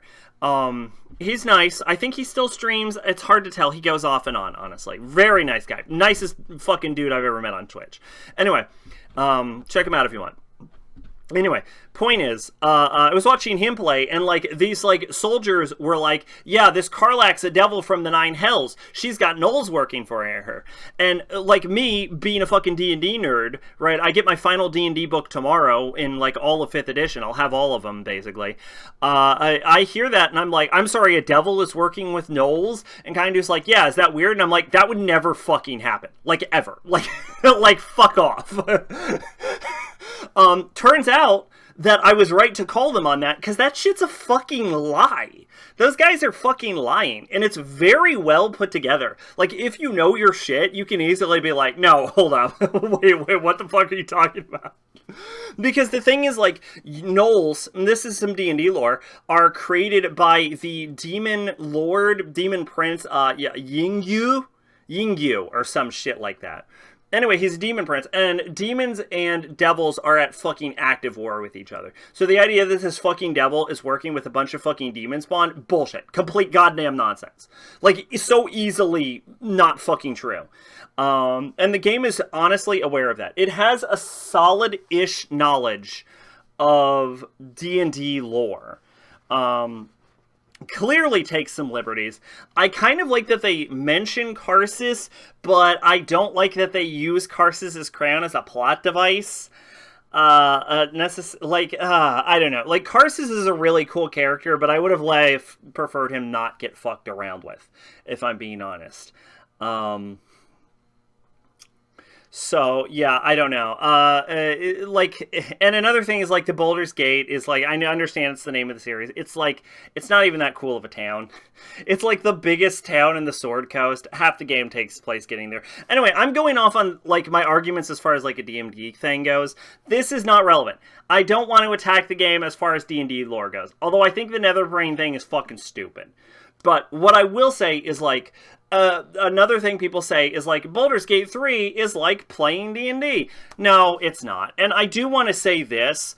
I'm sure people have been disappointed that playing this game is not like playing D&D. I was not disappointed because it would have been fucking absurd to expect it to have been. Like I didn't go in this going, oh no, this isn't like a D&D game. Of fucking course it wasn't. That's the amount of freedom you have in a D&D game is literally something you cannot do in a fucking video game. Like, we do not have the technology to emulate a D&D game in a video game. It just would not work, and I didn't believe for 5 seconds it fucking would. That reminds me, the SMT, I know it did. I know it did because I have it on my watch list because I was planning to buy it.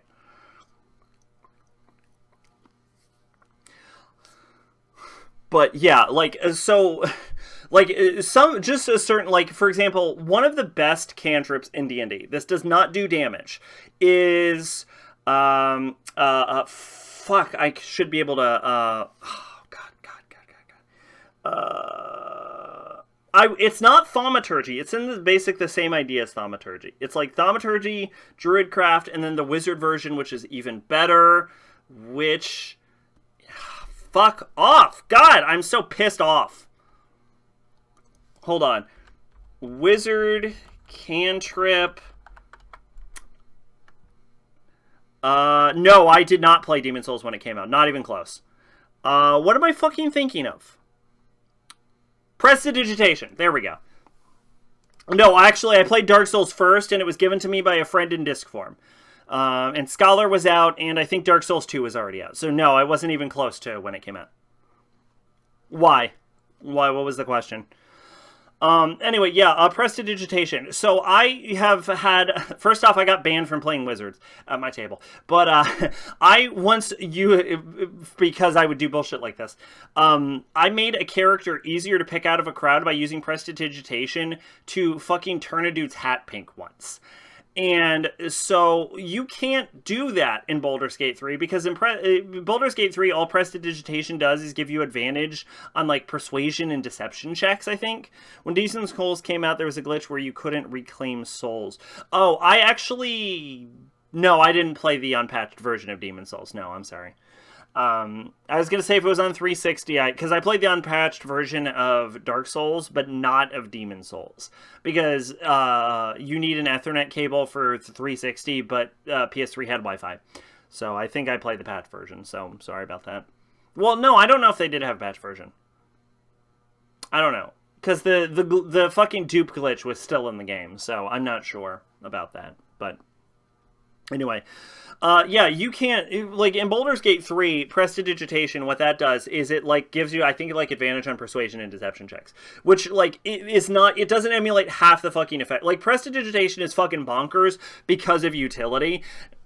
Excuse me. And the thing is, like, Baldur's Gate 3 is, at the end of the day, it's a video game, understandably. So utility casting is not nearly as useful as it would be in a tabletop. Like, turning a dude's hat pink in a video game is fucking pointless. Turning a dude's hat pink so you can pick him out of a crowd is a lot more useful in a tabletop where you have to pick a dude out of a crowd. You know what I'm saying?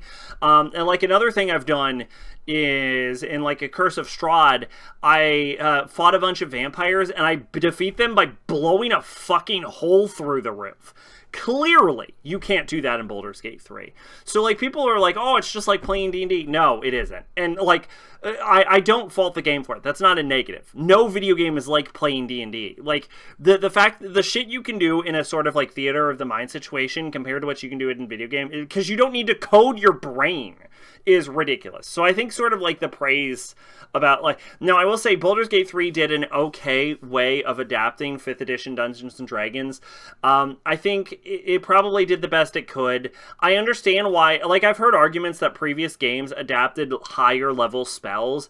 I fully understand why they would want to stop at 6. Like, trying to fucking code some of those higher level spells in, like, a more modern system, it could be a real pain in the ass. Like, even if they've done it in the past, like, trying to get Wish running...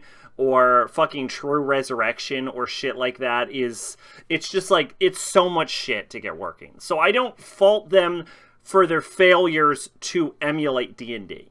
I want to be very clear. Even as a D&D player, their failures to emulate D&D are not my issue with Baldur's Gate. Holy shit, Kato, how are you doing?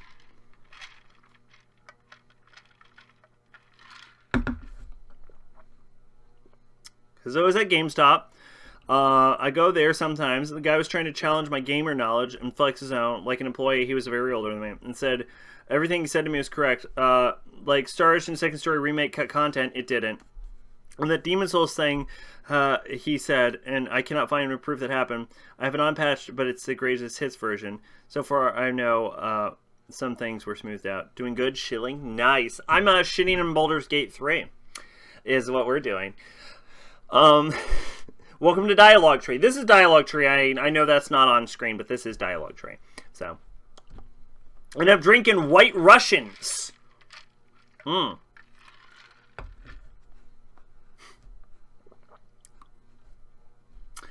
But, yeah, so I don't fault Baldur's Gate 3 for not being D&D. I'm going to be clear. But it is not D&D. There are some rules that I actually did appreciate in Baldur's Gate 3. Yo, Mac here! Yo, everyone just popping in during the Baldur's Gate 3 shitathon. What's going on? How you doing, Mac here? Full house all of a sudden. I guess that's cost of being a gamer girl or a girl that likes anything. Dudes don't like it, I guess. I don't know. I won't challenge your gamer knowledge, mate. Quick, name 3 Baldur's Gate 3 characters. But yeah, so it not being D&D is totally fine with me. That's not a problem. Where I think I sort of like, I do. Oh shit, Kato with the resub. Thank you very much. Sorry it was a little lax last time. Don't worry, we're kicking into actual stream gear this month. Don't worry about that. I definitely have plans to be more regular this month. I fucking hope, honestly. And so I lost my place. I was so fucking excited and drunk at this point that I lost my place. The characters. I do Biggest Dickus, Dildo, Genghis, and Gandalf the Gay. Shit! I didn't expect you to fucking nail it. Alright, I guess you're a real gamer girl then. Yeah, I do like the party member characters, I have to say. I did end up liking all of them. Fucking the Githya girl, whose name I can't remember because I'm actually too drunk now, is just, she's basically a tsundere, and once you accept that, you start to like her a lot more. I think she's probably easily the most abrasive one. I will say the big issue with the cast, I feel like, is they have a big, like, level 1 issue, right? Which is an issue you see with a lot of like newbie D&D characters, where they want to make their D&D character just the fucking coolest character ever, but the campaign starts at level 1, so their like backstory doesn't make any goddamn sense, right? So like Asterian's like, I'm a 300-year-old vampire rogue and I've captured a bunch of people, and then he starts as like a level 1 rogue. And then you've got fucking Gale, and Gale's like, yeah, I was the chosen of Mystra and I was like the biggest dicked wizard ever. And then he starts as a level 1 wizard. And then Shadowheart's like, yeah, I've spent like 200 years in the fucking service of Shar and I'm being trained to become the next chosen of Shar, level 1 fucking cleric, right? Then you fucking meet Will. Will's like, yeah, I was fighting a devil in the 9 hells, level 1 warlock. BioWare didn't make Baldur's Gate 3. Larian Studios made Baldur's Gate 3. And then you've got like fucking like and then you have like Karlach, who's like, yeah, I was the chosen favorite of Zariel, wasn't the strongest, it was the chosen, fucking level 1 barbarian. Like it's an issue you see with a lot of BioWare sucks and hasn't made anything good since Mass Effect 3. Should have done someone else. That's, you should have. You should. Dreadwolf is coming soon. Hopefully it's decent. Although I will say their last game was just a nightmare. Apparently, is like some fucking like MOBA game that everyone hated. I don't even remember what it was called, but they didn't want to make it. From what I heard, they were forced to make it by EA. So I don't know. I guess we'll see how Dreadwolf goes. They better fucking nail Dreadwolf though, because it's the culmination, it sounds like, of like 4 fucking Dragon Age games. So if they botch this, I was gonna say BioWare's dead for sure. It's already hard to survive now that the like 3 founders of BioWare are gone. I haven't played a BioWare game in so long. I can't blame you. I can't blame you. Because they made Andromeda, then they made that MOBA game. Anthem! Yes, Anthem. They made Anthem, they made Dragon Age Inquisition, which is ass. I've heard some people praise it. I'm gonna tell you, as a Dragon Age fan, that game is ass. They made that, they made Andromeda, and they made Anthem. And that's like their last 3 games since like Mass Effect 3. Mass Effect 3 is good, I'll defend it. Even without the patch, Mass Effect 3 was good until the ending, even as bad as the ending was. And with the patch, the ending makes the... It's not as bad with the ending, I will say. And it had some fairly solid DLC. So Mass Effect 3 should definitely get a pass. Dragon Age Inquisition is terrible. Everyone hates Anthem. And no one has liked Andromeda. I didn't play Andromeda because even I could tell it was bad. Because honestly, it was like one of those like Adventures Endgame scenarios where I was like, fucking why should I play this game? I feel like the story of Mass Effect is done. Like, I have trouble justifying playing another Mass Effect after Mass Effect 3 because it's done. You told your story. Stop. Fucking stop. I thought they were gone. I thought they like straight up shut down after Anthem. Nope, they're still around. They're making Dragon Age Dreadwolf, which is the 4th Dragon Age game, which will theoretically finish the story of Dragon Age. I'm assuming because it's named Dreadwolf, which is the name of the goddamn elven god. So I can't imagine they can continue past Dreadwolf. I will agree. Dragon Age's fucking gameplay is trash. Honestly, the Dragon Age's gameplay is my #1 issue with every Dragon Age game. I like Dragon Age 2's gameplay, actually. I will argue that. But I will say that Dragon Age 2's dungeon design is literally the worst in the entire series. And anyone who says otherwise is fucking high, which is no one, because everyone agrees. Anyway, yeah, some real bad level 1 character syndrome in Baldur's Gate 3, where the characters have all these feats and everyone knows about them, and it's like, these are just some fucking yahoos who with, like, no power whatsoever. It's fucking ridiculous. But, like, personality-wise, I end up engaging with the cast. The problem with the game comes in. BioWare's only good gameplay is Mass Effect because it's a goddamn shooter. I don't agree. I don't think I would say... I'll say Mass Effect 2 and 3's gameplay is okay. But even Mass Effect 1's gameplay is pretty bad. Honestly. Gameplay is just not something BioWare does very well. So the story of the game is pretty solid as far as Baldur's Gate 1 goes. The game doesn't adapt to your choices at all. Everyone who says this is fucking lying to you or hasn't played the game nearly as much as I have.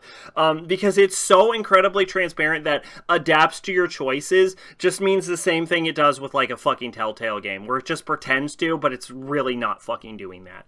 Because I played the game 4 times with 4 very different playstyles and essentially got the same playthrough every time. Like, Act 1 might feel like it's changing, but I assure you, the choices you're making don't matter. It always ends up the same. Your end is going to be the same. And, like, the thing is, the ending is very Mass Effect 3-like, or was very Mass Effect 3-like when I actually played it, which is, like, you always end up on the docks. Basically, you either have one cutscene where your character's sitting in the throne with another fucking brain, and is, like, in so-and-so's name, is what they say when they sit on the throne after you've mind-controlled everyone. Or they end up on the docks where all of your characters just fuck off. It's basically one of those two things is going to happen. They patched in an ending party scene where you have like a whole party with all of your characters. I have not seen that because that patch came out after I played. And also, everyone praises Baldur's Gate 3 for being a completed game at launch that wasn't broken in any way, and they gave you the full product. And like, if they have to patch in the ending, that fucking praise is completely invalidated, because that means they didn't have the ending of the game when they made it, and they patched it in. So it's just as shitty as all of the other games everyone fucking shits on for not having an ending. So no, I refuse to give them credit, because it didn't exist when I fucking played it. So like, maybe that party's good, maybe it fucking makes the game better by its existence, maybe they'll continue to make the game better, but I'm reviewing it when I played it, and the fucking party where they actually ended the goddamn game didn't exist when I played it, because when I played it, the game had the same fucking ending, basically, no matter what you fucking did. So, like, fuck that. Like, it's fucking ridiculous. Like, at launch, like, if they make the game better, maybe I'll review it, like, fucking 3 years down the line and be like, hey, this game is a playable fucking video game now. And from what I've heard, a thing that, like, Larian likes to do is they like to release games that are essentially fucking broken, unfinished pieces of crap at start, and then years down the line, they release the definitive edition that actually finishes the fucking game, and then people, like, praise that as, like, oh, they're the honest developers that release games in completed states, when, like, if anything, I would argue that releasing a game broken and then fixing it 5 months down the line is a lot less scummy than releasing a broken game and then expecting someone to, like, buy another copy of the game that's actually finished 5 months down. Like releasing definitive editions and, like, charging for them, which I'm not saying they do. I don't know if they do. I'm not familiar with this, like, history of Larian, but I, like, think charging for the game but finished now is way scummier than anything you would accuse any other, like, Ubisoft of doing. Like, if that's true, that's worse, and I don't know why people are praising them for that. Like, finish your game, motherfuckers. Let's accept Atlas games are actually playable on launch. They just cut a bunch of shit that should have been there in place. Yeah, this game is bugged to shit. Like people say, it's a lot less buggy at the start. Like I said at the beginning of this review, it's a lot less buggy at the start, you know, like in Act 1, the part that they play tested, because they didn't want you to play test the later parts, and, like, Act 1 is good, but every other part gets progressively worse. Act 3 of this game is fucking atrocious, by the way. Act 2 is playable, Act 3 is just bad. It's, like, actually bad. Like, Act 3 is where this game went from, like, a solid game to me to, fuck, I can't fucking stand what's happening anymore. Cough, cough, P5 Royal, which had mechanics that were in P4 Golden. So, yeah, I don't know if they'll charge for it. I actually think I got certain definitive editions from Larian Games for free after they released them down the line, which, you know, good for them. That's not scummy if they later just, like, fix the game, I guess. But, like, you can't praise them for releasing a finished game, and then they just didn't release a finished game. It is, so, I don't know. Part of my issue with Baldur's Gate 3, I guess, is the praise it gets that's just completely undeserved. Like, it lies to you about your choices mattering. It lies to you about it being fucking, they lied to you about it being finished. Like, people have no fucking clue what they're talking about. But, yeah, so, if we talk about the story of Baldur's Gate 3, the big thing about it is, like, Act 1 is you go into this area, you get the Mind Flayer tadpole, you learn about the fucking dodecahedron, and the beacon? What the fuck do they call it? I don't remember what they call it. The artifact? The relic? I don't know. Anyway, it houses some gift dude. And yeah, and then you have this, like, conflict between, like, tieflings taking refuge in a druid's grove, and also the druid's grove, which is being infiltrated by, like, shadow druids, and then a goblin army being led by just basically some fuckers with tadpoles.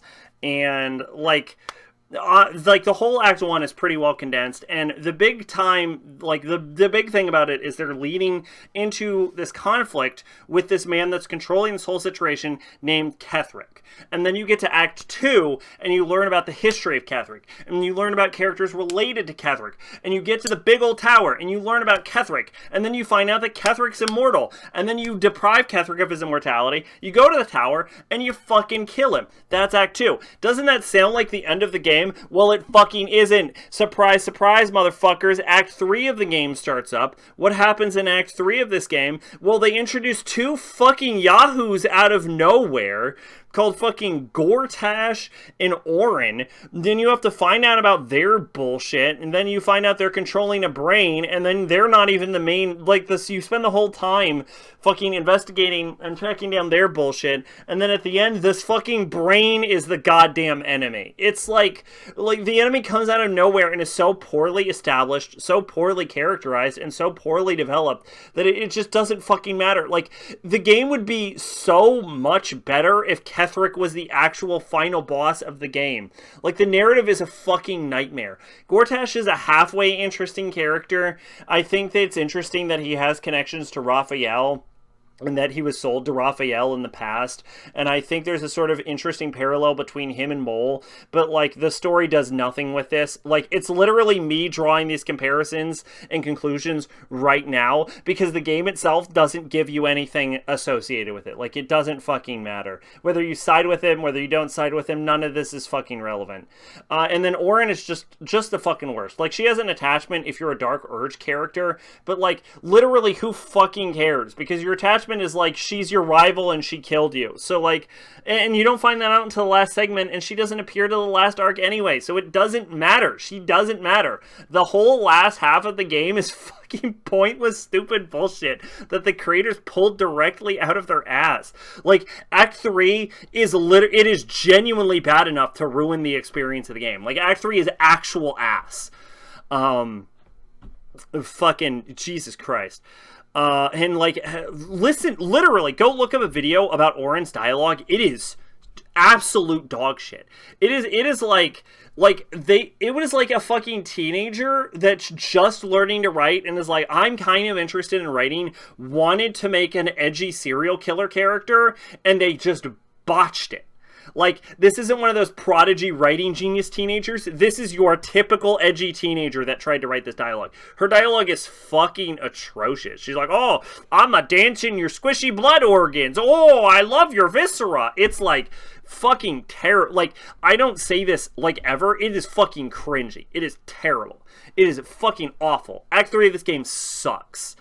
It literally ruins. None of your choices matter. Like the whole big Act 1 thing is, do you save the Grove or do you destroy the Grove, or do you side with like the Shadow Druids with the Grove? I don't know if you can side with Shadow Druids of the Grove, but anyway, which one do you do? And none of it matters at the end, because you never go back to this fucking grove. And, like, whether you save the tieflings or not doesn't matter, because all you get for saving the tieflings is that they appear in the gate of Baldur's Gate without entering Baldur's Gate. That is it. That is all you get. There's no tangible rewards. There's no narrative. It matters more whether you go to the Underdark and save this Vernimblin than it matters if you do anything with the entire grove in the entirety of Part 1. The entirety of Part 1 is fucking meaningless. Honestly, the entirety of Part 2 is pretty well meaningless too, because like all the basic gist of the game is, do you do things enabling you to get additional party members at the end of the game? It's just all about whether people help you fight the big brain at the end of the game. Get to the big brain at the end of the game. I don't even think they get to help you actually fight the big brain. So like the whole crux of the game is do things to make people help you with big brain fight at end of game. That is it. That is the entirety of the game. Every decision leads to that, and unless you consider getting one extra person to be like, I'll stand with you, rando, fucking at the end of the game, all of your decisions are meaningless. There's no narrative satisfaction. Most of the arcs don't even have proper ends. It's fucking terrible story writing. 90% of it's fucking terrible character writing, unless we're talking about literal main party members. God, you get to the Emperor, and if you like decide, you can keep him. You can keep with the Emperor, but then he's just the same character throughout the entire game who's probably manipulating you. He just saves the same character, so that's not like character development or anything. He's just the same dude the whole time. Or you can like send to Orpheus and he immediately pieces out and joins the Elder Brain just instantaneously. Like, your choices in this game are functionally meaningless. It's fucking, oh god. And another thing is like, it has this sort of open world design, which I can see a lot of people praising, but like my thing is, it's a lot like when we reviewed Tears of the Kingdom, where I think the open world design of this game actually ends up inhibiting it at the end.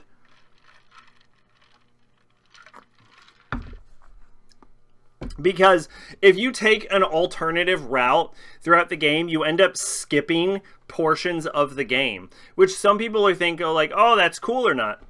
But, like, I ended up with this issue where I was basically trying to stay in the lines of the game. and like I was trying to color in the lines. Basically, I wanted to follow the story that the game had laid out, and then for whatever reason, I kept fucking falling out, doing things out of order, stumbling on plot threads randomly, like right in the middle, and breaking quest lines, like at every fucking turn.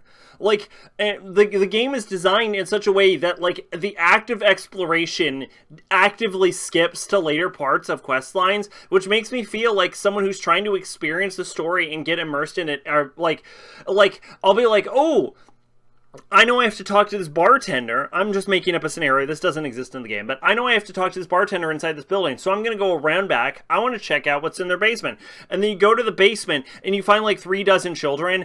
And then like the entire quest stops being like, you don't get the option to talk to the bartender anymore. Because the bartender's now in the basement being like, what you doing in my basement? Going after my kidnapped children. I'm going to kill you. And then you miss the whole like half of the quest because you decided to explore. Like the game feels like it actively punishes you for exploration, and it's one of those things where it's like, if Larian is supposed to be sort of like a DM, it feels like a fucking petulant DM that barely knows what it's doing, because it feels like I get, like, outside of like physical tangible rewards, it's like, here's this sword, but I guess you skipped this whole quest line, and I'm like, well, I don't want the sword then. I want to experience the story. I want a role-playing game. I don't want to fucking break your plot lines every time I take 3 steps out of the fucking front door.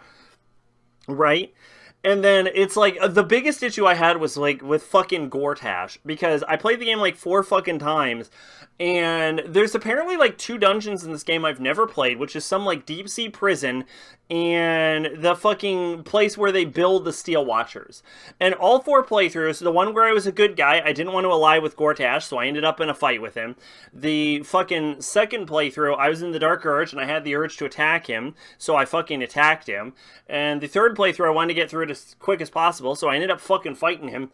And then the fourth one, I allied with him. So I never got to do any of these dungeons, because, and you would argue that those are 4 very different routes to take, and if this guy dies by any means whatsoever, those 2 dungeons I've mentioned are rendered completely non-existent. If you enter into Act 3 without those with Gortash fucking like as an ally or as fucking or dead, those dungeons just self-destruct and you don't ever get to explore them. Like, there are whole parts of this game I've never done just because the game decides to fucking shoot itself because I killed a dude.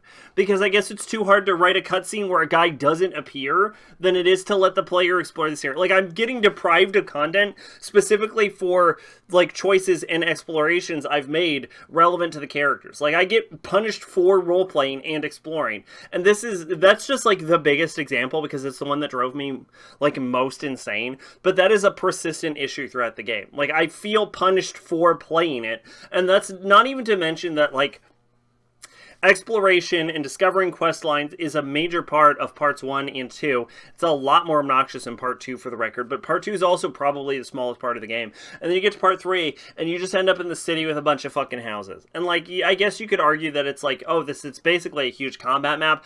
It's just fucking terrible and boring. It's like, I just go house to house and be like, you have a quest? Do you have a quest? Do you have a quest? Like, the game slows right the fuck down once you hit to Act 3. And I did all the quests I possibly theoretically could, like all the ones I encountered. I even started learning like little bits and tricks about how to progress the game's plot line as I went on, and like things I knew you had to do and things you didn't have to do. So yeah, fucking not a fun time. Also, you can't be like a cleric of an evil god, because on my Dark Urge playthrough I wanted to be a cleric of Baal, and it was just not having that. Which I think would have been fun. But yeah, no, I definitely enjoyed Act 1, and then I just, like, the longer I played this game, the less I liked it. Like, by the end of my 4th playthrough, I almost didn't do my 4th playthrough, because I almost was like, I can't physically force myself to do one more playthrough of this game. And then I did, and it wasn't fucking worth it. I had my build break, because I decided to turn into an Illithid, and I was playing as a monk that punched everything, and your fucking tentacle attack, like, your unarmed attacks get replaced with tentacle attacks when you turn into an Illithid, so my entire fucking build broke because I turned into an Illithid. Because the tentacle attack that an Illithid has doesn't count as a goddamn unarmed attack. So I had my whole fucking character build break because of this game's glitches. Like, it was a fucking constant, and you can't force yourself to unarmed attack. Like, I don't know if they've patched in some of this shit, but it doesn't fucking matter because I played this game like 2-3 months after fucking release and it wasn't patched. So if they patched it now, I don't give a shit. It's like too little too late. Like, I reviewing the game when I played it, and fucking hell did it have a lot of problems when I played it. It was a goddamn nightmare. I might hate this game. I might actually have grown to hate this game over my 4 playthroughs. Yeah, that's fucking Baldur's Gate 3. There we go.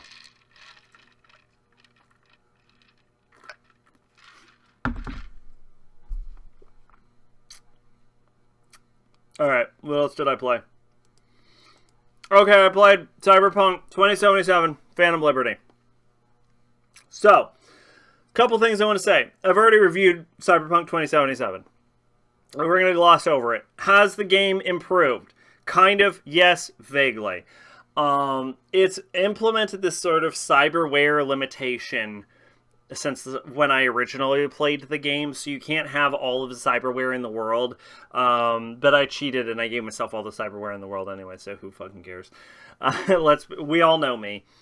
I will say I played a Sandevistan katana build this time, whereas in the original game I played a Netrunner, and I just did not like swinging around a katana in stopped time. I thought it was a pretty boring way to play, but I will say that I did have a good enough time after I had finished this game this time to decide to play it a third time, because I'm like, I'm in, and I decided to play Netrunner again, because I had more fun when I originally played it as a Netrunner. As far as combat goes, and like they got rid of the ability to hack through walls, and like that one difference made playing Netrunner not fun. So I will say overall the patches, I think that combat in this game has just been like nerfed to the point where I just do not enjoy it. Like I actually had this game, I had my Sandevistan build get nerfed when it went from 2.0 to 2.1 while playing it. And, like, yeah, I have to say, like, the progressive patches to, like, balance the combat of this game have just made combat not entertaining at all. The story's basically the same. I actually let Johnny keep my body in this playthrough. It felt more fitting for my character. And I did know a lot about the tricks and, like, where the story was going and the twists in that. And I played Street Kid in this time instead of Corpo. So I was able to more craft the nerfing the combat of a story game is super lame. It's super lame, yeah, and it made it like actively less fun as it kept going. I think the issue is like because like Netrunners were basically gods when I played it the first time, and that's what I was looking forward to. But yeah, no, it's just fucking nerfed to hell. I don't even, because it's a single player game, so like I don't even understand the full context of like why they keep nerfing it. Like they nerfed Sandy time for the apogee from like 8 seconds to 6 seconds with the 2.1 patch, and it's like, why? Who fucking cares? Who fucking cares? But playing a Cyber God is awesome. Thank you. Anyway, yeah, so I didn't even finish my third playthrough of this game.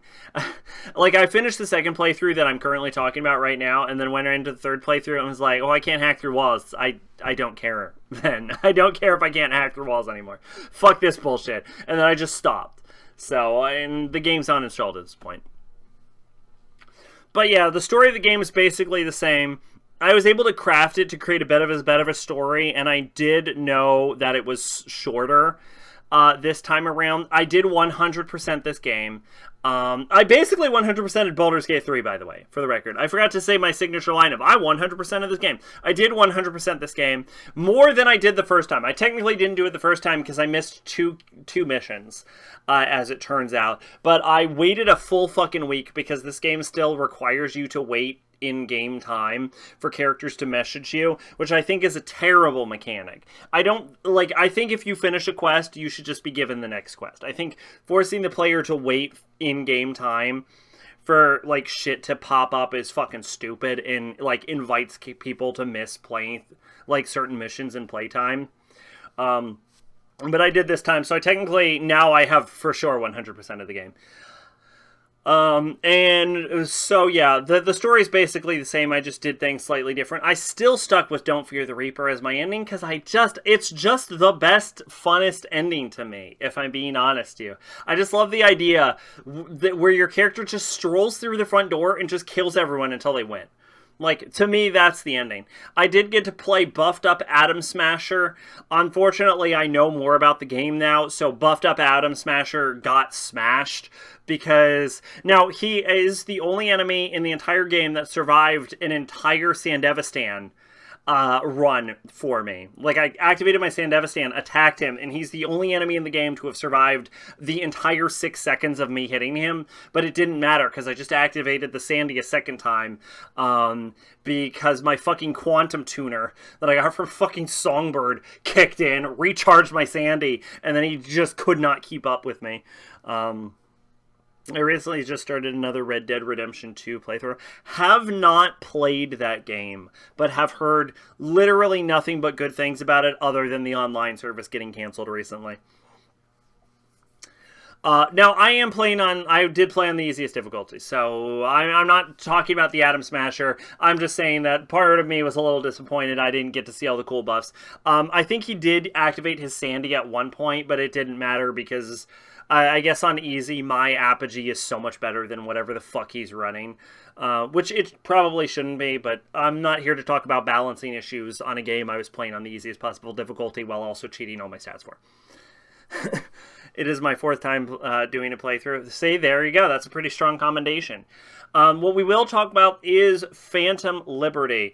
Phantom Liberty is a game where you team up with the U.S. government and everyone basically tries to use you for their own purposes while you're also on a spy mission. And unfortunately, a big question I had in my game is like, why can't I just walk through the front door and kill everyone? But I sort of headcanoned it as I was role-playing my character. Luckily, the character I was sort of like role-playing as in the game, like my version of V, was just going along with the spy mission thing for funsies.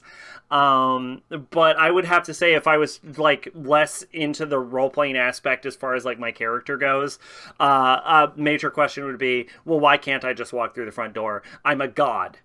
Like there is sort of that issue where it's like no one would be able to survive walking through the front door, and then fucking Reed walks through the front door anyway. So like who fucking cares? Like he botches it, but like who cares? Like I was like, one of the things Songbird says at the end of the game when the helicopter's firing at me was like, if that helicopter catches us, we're dead. And then I realized that my fucking armor and regen rate were so high that the helicopter couldn't kill me. So yeah, no, I could have, like, logically my character could have walked right through the front door.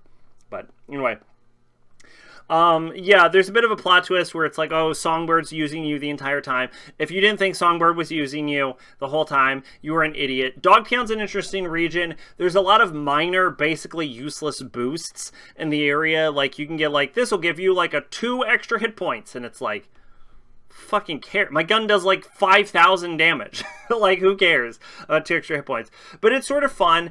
I enjoyed Phantom Liberty. It's not one of those DLC where I felt like it actively took away from the concept of the game.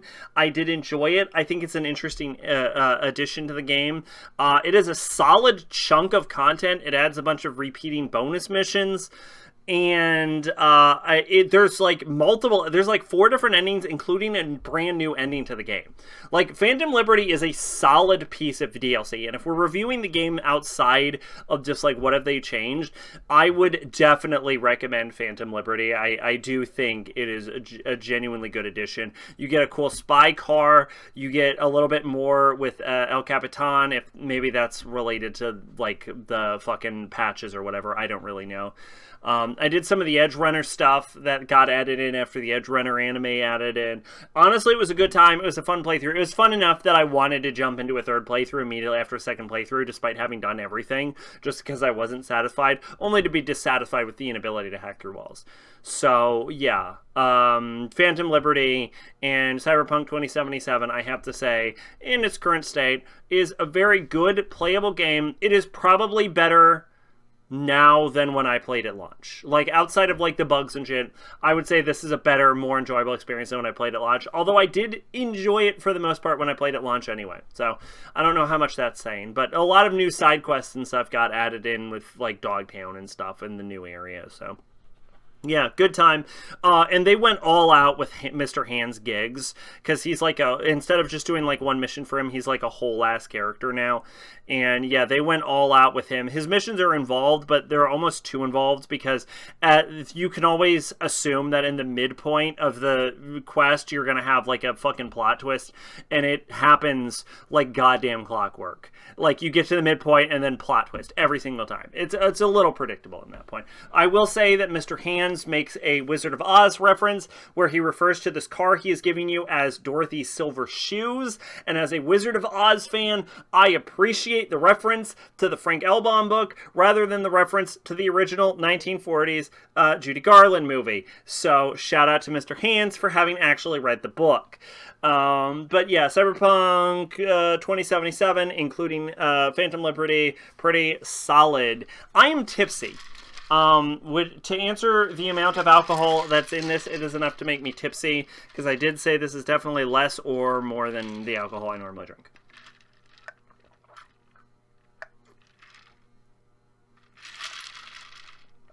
This is a White Russian, if you're forgetting what I'm drinking. What do we got after this? Yay, drinking. Woo, alcohol. All right. We have Lemuria. As a fan of the cyberpunk genre, I think this game looks very bland. It's pretty fun. It's pretty fun. All right, Lemuria. This is a indie game that none of you have ever fucking heard of. Now, the first thing I want to say about this game is I have all of the DLC for this game. And the first thing I want to say is, if you are interested at all in this game after this review, and you're not, and you are not, the DLC makes this game actively worse. So there's 3 bits of DLC I'm going to quickly go through. There is the Halloween DLC. The Halloween DLC adds a bunch of monsters that are like jack-o'-lanterns that turn into scarecrows that chase you down and attack you. And they're basically like unkillable with your knife, but you can kill them with your pistol during a stealth level. And the problem is this overcomplicates the stealth level and makes it way too fucking hard and annoying to get through. Because it's a stealth level where you have to actively kill enemies now. So the Halloween DLC is fucking terrible. Even if I wanted to play it, the updates make the game fucking playable. It would take all of my storage in my PS5. That is fucking completely fair. I'm not recommending you play it. I'm just saying it is a good game to be played. It's actually surprisingly small in size. I think it's like 100 gigs or something, which is probably too much for your PS5 anyway, but I am saying, like, it's surprising how, like, small it was on my, like, fucking SSD. Excuse me. You bought the mature DLC. I did buy the mature DLC. It also makes the game worse. Let me be clear. When I bought the mature DLC, I didn't read what it was. I read the name and I was like, I'm getting all the DLC, and then I bought the mature DLC. It also makes the game worse, but so we'll talk about why the mature DLC me. So I thought the mature DLC was basically just the uncensored patch because I didn't fucking read. No, that's not. The game was already uncensored. No, what the mature DLC does is it adds sex scenes to the game. All the Steam reviews are positive. For Lemuria or the mature DLC? Because the mature DLC is a nightmare. So, yeah, I thought it was an uncensored patch is basically what I thought I was buying. No, what I bought was the game will stop and have random sex scenes in the middle of it. You'll be like walking through a hospital and a woman's like, we should have sex. And your character's like, I agree. We should have sex. And then your character will just start having sex. So then they start having sex. And let me be clear about these sex scenes the mature DLC had. Because they're always in the middle of, like, there will be bombs going off outside. And you'll have just, like, killed, like, 12 guys. And the character's like, you want to have sex? Yeah, I want to have sex. I just start fucking. I liked it. Stephen Mania's broadcast of Firework of Black Humor. Subscribe, like, comment where I can watch broadcasts like that. Random Steam man. And then, so the problem is, the audio is so fucking loud. Like you'll turn it on and the characters will be like, hello, yes, this is totally normal dialogue. And then it'll be like, like as loud as they fucking can the second it gets into the fucking sex scene. It is absurd how, like, I was fucking worried my neighbors would fucking hear once the sex scene started in this game. I had to turn the volume all the way down. It was so ungodly loud.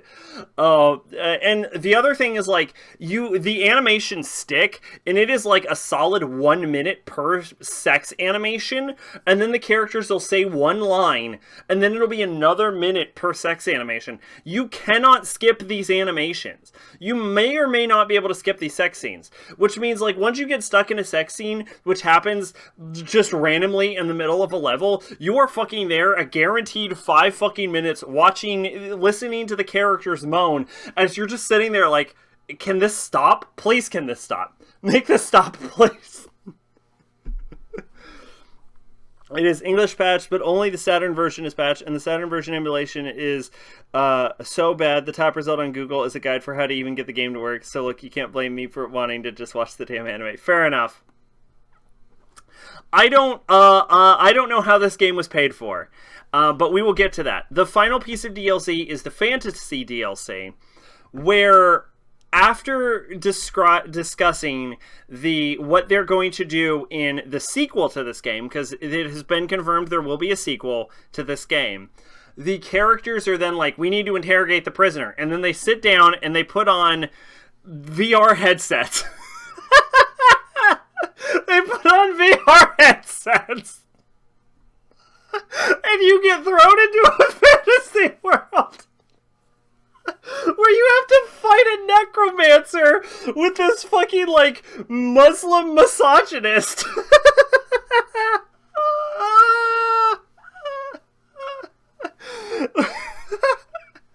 There's like, women belong in the kitchen.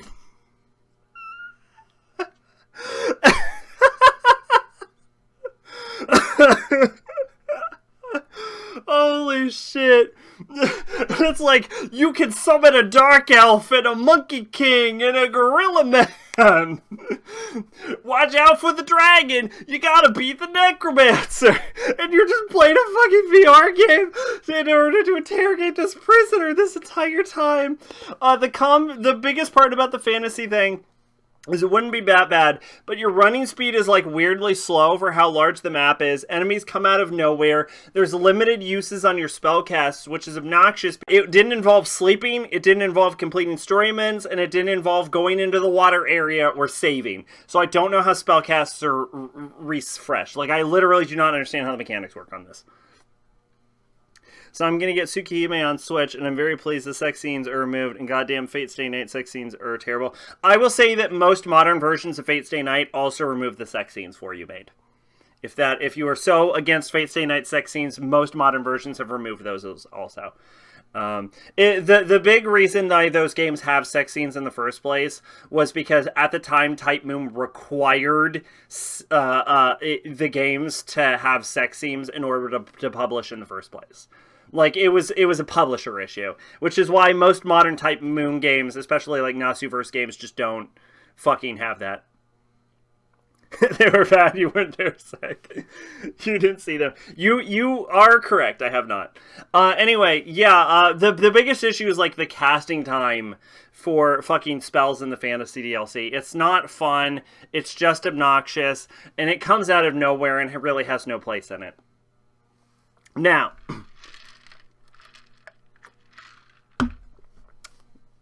the DLC makes the game worse, but let's talk about the game without the DLC. Lemuria is kind of terrible, and I love it. So, let's talk about this. The story is about a dude whose girlfriend leaves him because he is a former vet of, like, the Afghanistan war, and he borrowed a bunch of money from a Korean gangster. And it is also about a journalist/missionary who is on a mission for a general to basically I forget what her mission is, honestly. You think I would remember, but the fantasy saga was so fucking long I forgot. But the man's story is basically related to his debt to the Korean mob, and he picks up a job to go to the country of Lemuria, which is very rich in gold, and I think he's like, I don't know, because the game doesn't get far enough that he goes there, so I forget what job he actually picks up. But while he's there at the vet's office, which is to say the veteran's office, not the veterinarian's office, there's a fucking terrorist attack, and he ends up fighting terrorists who are attacking the vet's office. It's fucking crazy. But yeah, so the story is fucking batshit insane, weirdly geopolitically involved. There's like weird like cutscene, loading screen, story beats that tell you about the country of Lemuria that don't connect to the game at all. And the characters, let's be clear, like, the way the dialogue is written in this game, it sounds like an alien wrote it. Like, the default language is, like, French, I think. Well, the default language is English, but the other language is French, which makes me think that the creator of this game might be French, and that might be why the English of this game is a little fucky. But the best part of this game is that, like, first off, it was just created with what appears to be basic Unity assets. And second off, there's no voice actors in this game. Everything is voiced by text-to-speech. It plays terribly. It looks terrible. It sounds terrible. And, like, weirdly enough, it feels like the person making this game genuinely cared about making the game.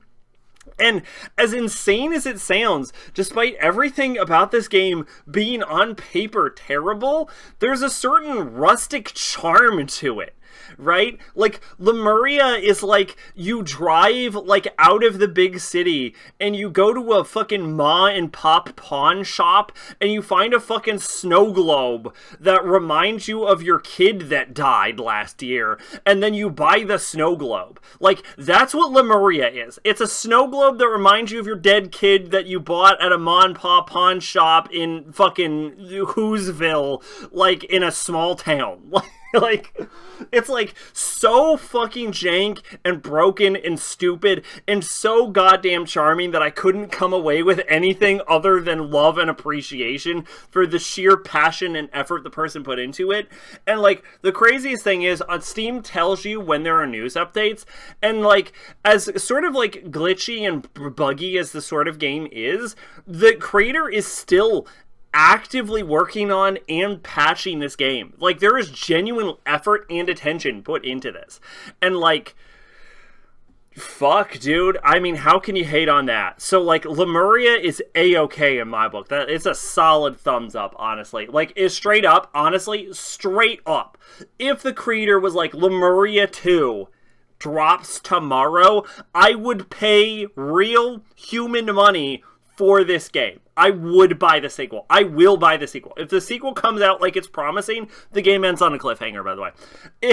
I will buy it, because I actually genuinely enjoyed this jank-ass indie game. So, there you go. There's Lemuria. Alright, we got My Adventures with Superman. I don't remember if I reviewed this, but I'm going to review this now. This is an alternate version of Superman, where they changed Jimmy and Lois. Changing Jimmy to being a black guy seems to be pretty common, and honestly, I'm okay with it. Who cares? And honestly, Lois is pretty great in this game, in this show too. So I am okay with all of that. This show is genuinely fun. It takes a bit of a realistic take on Superman, which is to say that all of the villains appear to be scientifically based except for the Kryptonians and Superman himself.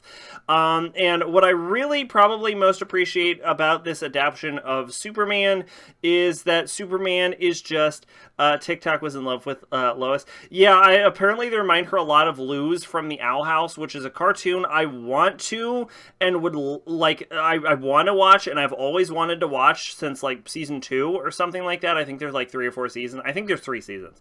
I wanted to watch for like a while now, but I just have not. Season 1, actually, I think, of Owl House, because I remember when season 2 came out and I still wanted to watch it. So apparently they reminder a lot of Luz from Owl House, which is a show I want to watch, but I just genuinely do not have time to watch stuff. You're lucky you get an Adventures with Superman review, is what I'm saying. Yeah, I love the characters, and what I love is that, like, in an era where everyone is obsessed with edgy murder Superman, we get a show that, like, shows what Clark Kent is really about, which is that at the end of the day, he's just, like, a good guy you'd want to have a beer with. Like, he's just a good, nice dude. And I love that My Adventures with Superman leans into that. I caught this shit on Adult Swim.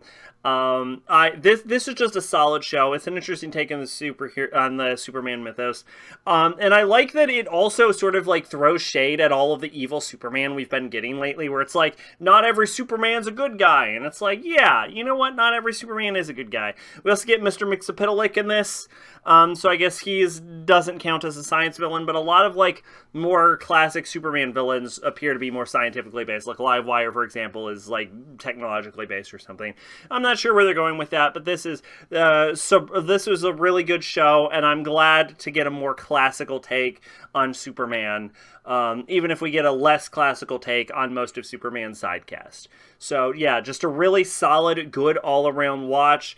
Weirdly heartwarming, and I like that it didn't take forever to get to a Clark-Lois relationship, so we can probably get to see that develop a bit in season 2, and I think they're just like so cute together, and I think Jimmy Olsen, who's such a character that's easy to get wrong and make annoying, is such a good like addition, and like, but it doesn't get in the way of any of the actual like overall beats of the story. So yeah, My Adventures with Superman, really good show. Would definitely recommend watching it. Maid likes it, and if me and Maid both agree on something, you know you've got a certified banger on hands. So there you go. If you have not checked it out, check it out. My Adventures with Superman. Not on Adult Swim currently, I think, because it's done airing. I actually would have reviewed it last month, but I hadn't realized it was fully done airing. So there you go. But is on Max. So go check it out on HBO. I'm going to take another sip of my White Russian. You know what I've been bumping lately? Tell me if you want me to paste this on Discord. If Sack in general likes something, it should be good. Thank you, Kato. That's the real take right there. But you know what I've been bumping musically lately? Is I've been bumping some classical music, some Beethoven, some Debussy, some Verdi, some fucking Mozart. Is what I've been bumping lately. I like some isekai. As I have said, even I have standards. Like with the thing where it's like, I've turned into a vending machine. I'm like, nope. Nope, nope. Nope, nope, nope. Nope, will not be. Alright, next up, we have got something that I think Maid doesn't like that, let's be honest, no one thought she would. Scott Pilgrim Takes Off. That's how you say Debussy? I don't know how you're supposed to say Debussy. Vending machine is often... I have not seen it. I have actually heard surprisingly good things about vending machine. Well, let's find out. I actually don't know how to say Debussy. To be fair, maybe you're right. Claude Debussy. Oh, he was French. Oh, so we're both wrong, then. I can guarantee you we're probably both wrong.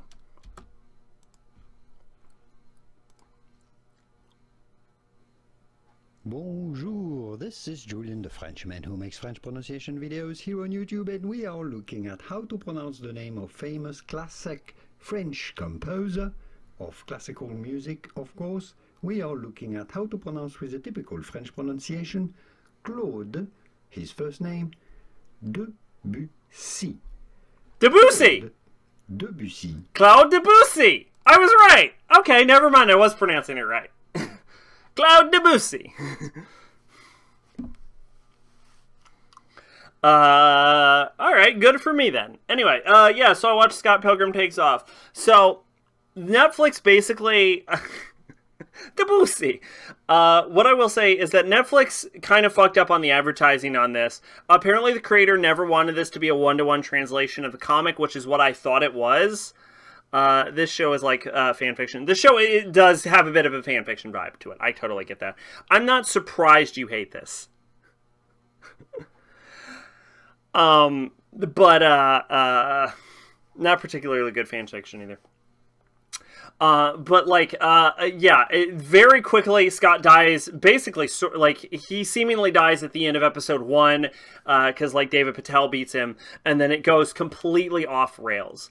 I think that this is probably, if you disconnect it from the main comic and shit, I'm actually with you. It's actually good. I am completely with you, Kato, actually. If you disconnect it from the comic and shit, it's actually good. I fully agree with you.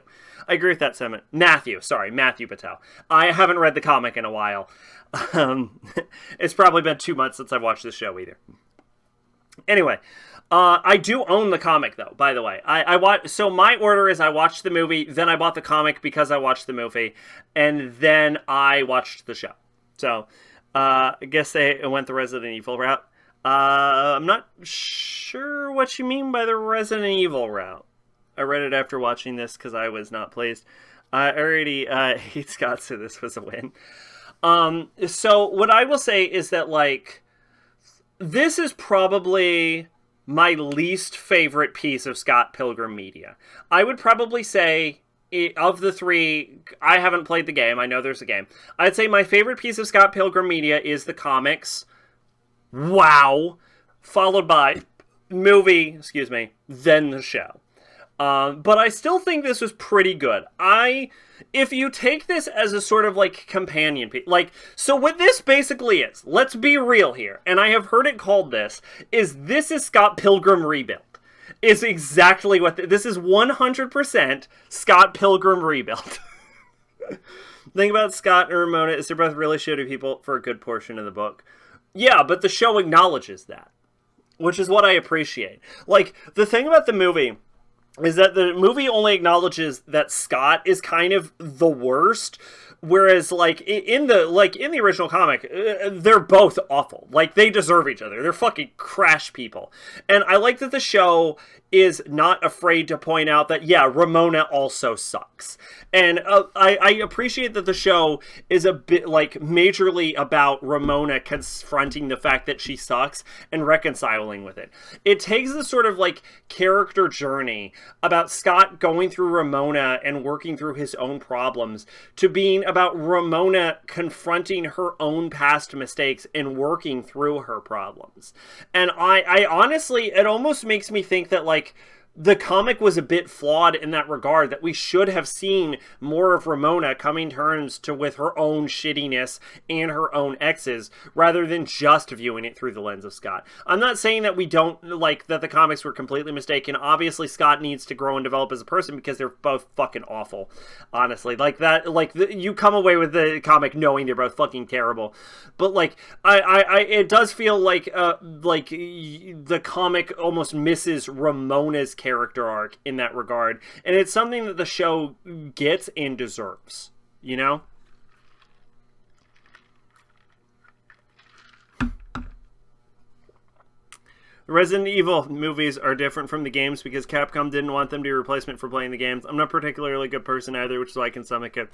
As an SMT fan, this show's message does not give you a punch everything. Yeah, I liked the focus it takes Scott out of the driver's seat, which is a bit of misfortunate. I feel like if any character is left to the wayside in this, it's probably Scott himself. But I do like that it does put more focus on Ramona, who, if I'm being honest, has always kind of felt as sort of an underdeveloped, underbaked character throughout basically all Scott Pilgrim media. Again, I've never played the game. And I do like the exploration of not just, like, Ramona, but also of the side cast. Fucking young Neil was hilarious, and I loved him. And I do love the exploration and discussions about, like, the sidecast. I think without the central protagonist, which Scott is literally designed to, the show is sort of missing a focus. Like, a lot of this feels unfocused, and it literally does need to bring Scott back in order for the show to get back on track. Like, clearly Scott Pilgrim as a franchise requires Scott to function as a progressing narrative, but getting to see the exploration of the characters and the development of the characters and Ramona confronting her own bullshit and shittiness, just like Scott did in the original, it is actually an enjoyable experience to me. If you ever want to read a very interesting book, Lost at Sea by the same author as Scott Pilgrim, it's incredibly pretentious. I actually had an interest in a comic series called Snot Girl, which is by the same author as Scott Pilgrim, but I never ended up finishing it. I only read like the first 2 or 3 volumes of it, so something like that.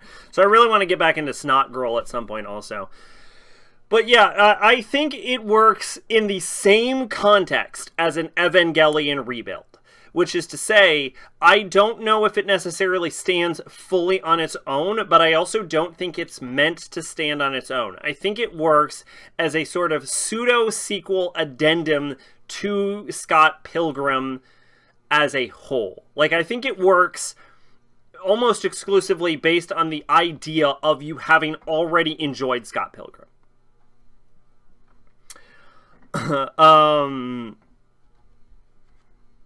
I do like it, but it was also a teenage mess when I read it, so it's kind of like Evangelion, where your mileage depends on how depressed you are when you watch it, and I gave Evangelion 9, and I fucking the rebuilds too, lol. I started playing Scott Pilgrim game, but my PS4 messed up and I lost all my saves. Oh, that sucks. Especially because I think that's a really expensive game now. I don't like Evangelion. I mean, that's honestly pretty fair. But yeah, like, I've heard this described as Scott Pilgrim Rebuild, and I feel probably very similar as I do to Rebuild. Although I think I ended up, at the very end, I think I actually ended up preferring Rebuild to the original Evangelion. But I would also say that it's the exact same scenario, right? Like, if Evangelion Rebuild had to stand on its own, it would not be nearly as good as it, like, Rebuild is good because of Evangelion, and I think Scott Pilgrim Takes Off is good because of Scott Pilgrim. I don't think you could divorce it. Like, if this was your first Scott Pilgrim media, I think it would lose a lot of impact. I think seeing the alternative perspective, the alternate timeline, what if Ramona had to deal with her own shit instead of Scott, I think actually sort of adds to the context to it. And I definitely enjoyed it. I did enjoy the characters, and I like that Scott wasn't fully left to the wayside. And I genuinely appreciated, like, even older Scott coming out and just rocking everyone's shit, because, like, it's something you don't really think about, but, like, Scott Pilgrim is a fucking invincible menace. like he does basically almost go down to, like, 2 of the evil exes, but, like, this is like Scott Pilgrim, like, 10 years later after just training nonstop and becoming vegan, and he's just a god. And I kind of love it from, like, just that perspective also.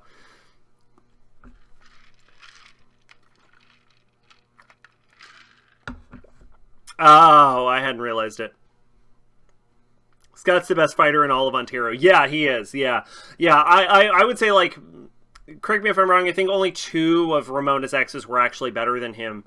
So, and one of them punched a hole through a moon.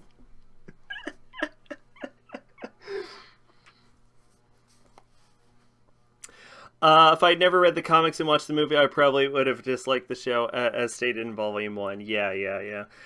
So no, I enjoy the hell of this. It's I also like how, I think it's in the comics, Ramona mentions she dyes her hair, what is it, like every 3 weeks? And then every episode starts with her dyeing her hair, which sort of is designed to give you the idea that this show takes place over the course of almost a year. Todd was only beat because of, as the book states, contrived Deus Ex Machina. Yes.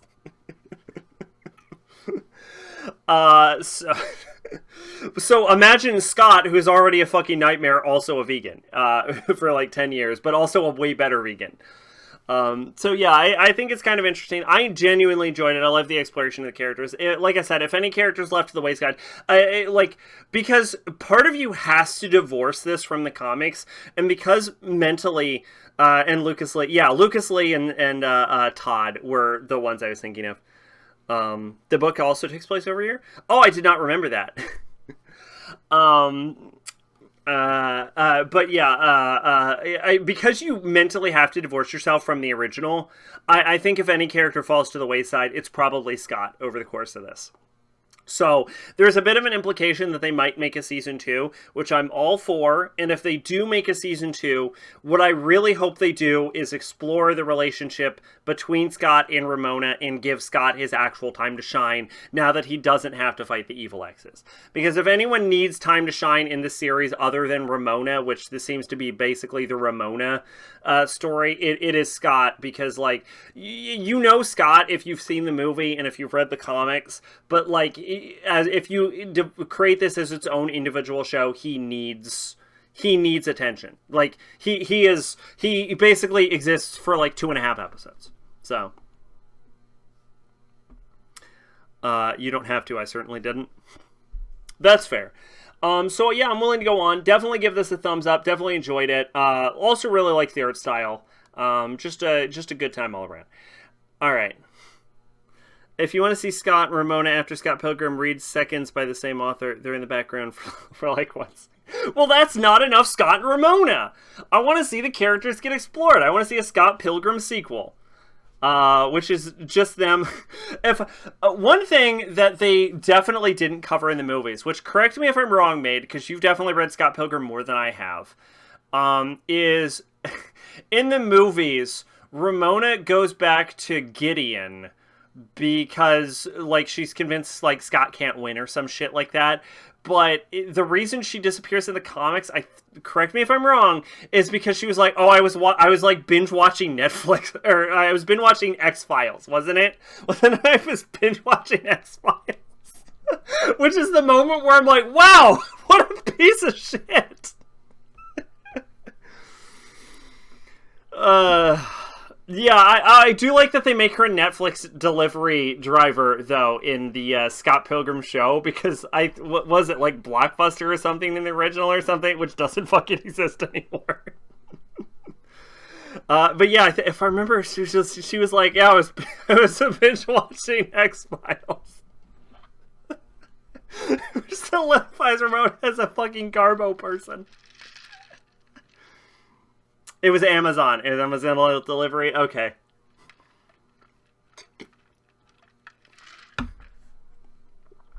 Oh, all right. In the movie, she was under mind control. Was she? Yeah, that's so much. Yeah, like I said, the movie makes Ramona out to, like, the movie doesn't focus on how shitty Ramona is. Whereas, like, the fucking Scott Pilgrim takes off, and the original comics are not afraid to point out, yeah, Ramona's kind of awful. They kind of deserve each other. From what I remember, the comic hadn't fully finished when the Scott Pilgrim movie was originally being created, and they didn't want to make... The original ending was, like, I think, like, Scott with knives or something, and the test audience hated it because they thought Knives deserved better than Scott. Alright, so I watched the Happytime Murders, which is about famous comedian fucking lady and some fucking puppets. Fucking... I'm slightly drunk. What is this woman's name? Melissa McCarthy, that's her name. Oh, she left Scott because she watched Scott grow as a person, but she stayed the same, so she left. In the 6th book, she says she left her dad's where she wanted to grow as a person, but instead watched X-Files all day and tried to call Scott, but he was locked out of their home. Thank you. Thank you for...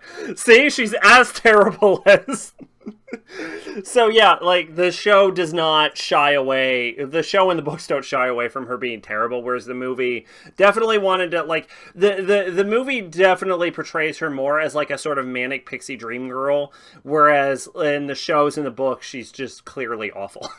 And what I appreciate about the show is that she is, unlike in the book, she's forced to confront that she is awful because there's no Scott to go through a character arc in her place. But like I said, the show works because of the books and in a bit of an extension the movies, not necessarily in spite of it. Like, I don't know how good it would be if it had to stand on its own, you know? Exactly like an Evangelion rebuild. So... anyway, so I checked out Melissa McCarthy's The Happytime Murders. Basically, Melissa McCarthy is a detective, but she's not super the main character. She's sort of a dude antagonist. The main character is this puppet dude right here.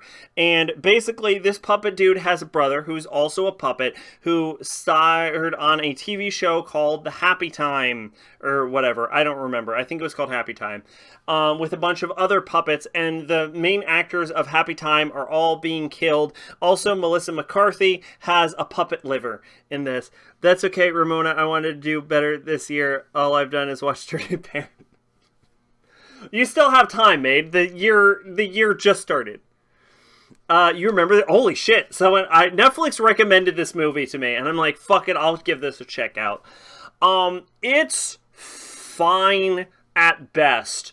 Honestly, it was a comedy, and I wasn't bored, but I didn't find it particularly funny. If I had to say one thing I remember the most about this movie, like a big joke, like but I already failed a weekend. You got all the year to make it up, maid. You got so much time to make it up. The big thing is, like, a lot of the jokes in this movie are kind of predicated on the fact that half the cast is puppets. So it gets a little repetitive. I think I might have chuckled once the entire movie. It was not particularly funny. It kept my attention, and that's about the best I can say. The plot twist is pretty predictable because the killer is basically the only person you could have possibly, like, the only person the story focused on. It's a sort of merging between sort of like, Muppet style, like, puppet theater and comedy and, like, noir detective show. I just remember it was heavily advertised. Oh, really? Well, see, I don't watch ads, so, but it may, the big thing I most remember about this is that the movie, it's Who Framed Roger Rabbit with puppets. Is it? I have not actually, okay, I have not watched Who Framed Roger Rabbit. I will say that the Who Framed Roger Rabbit book is 100% different from the movie, though. It did a parody of that one famous movie scene. Famous movie interrogation scene. What is that scene? Basic Instinct. It does a parody where one of the suspects where one of the characters who is a puppet does the Basic Instinct scene where she, like, uncrosses her legs and she's not wearing any underwear. So you see her puppet cooch. But Basic Instinct, yeah, you knew it. You see her puppet cooch, but you see, like, her puppet cooch and her fucking, like, pubic hair is purple, whereas her, like, head hair is red. You can actually see the character in the background at the, like, top right of the, like, main character, if you look at it. But anyway, yeah, it turns out she has, like, purple pubic hair, and surprisingly enough, believe it or not, it's not just a Basic Instinct parody. It is, like, actually relevant to the plot, because it's, like, actually a hint as to, unlike you, I've seen Basic Instinct. Well, I have also not seen Basic Instinct. You've caught me.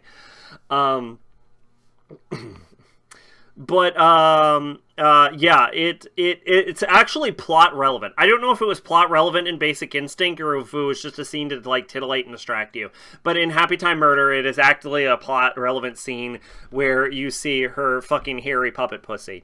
So that's pretty fun. But, like, honestly, as far as the movie goes, the puppet pussy is, like, the thing I remember the most of this movie. I remember how it ends, And I remember that, like, Elizabeth McCarthy has fucking puppet liver, and then she does puppet drugs at one point. But yeah, it's not particularly funny. It kept my interest. It is fine. It is fine at best. It is a movie that was produced, but, like, this amount of puppets and puppeteering clearly had, like, a high production cost. So I appreciate the effort they put into this, but it's more like a hands-off, in a distance appreciation I have. All right, we're on to the music section. Do you mind if I spoil Basic Instinct? I assume she's the murderer, right? She's the murderer. I think I've heard the ending of Basic Instinct at one point. I don't, though. I listened to the Slim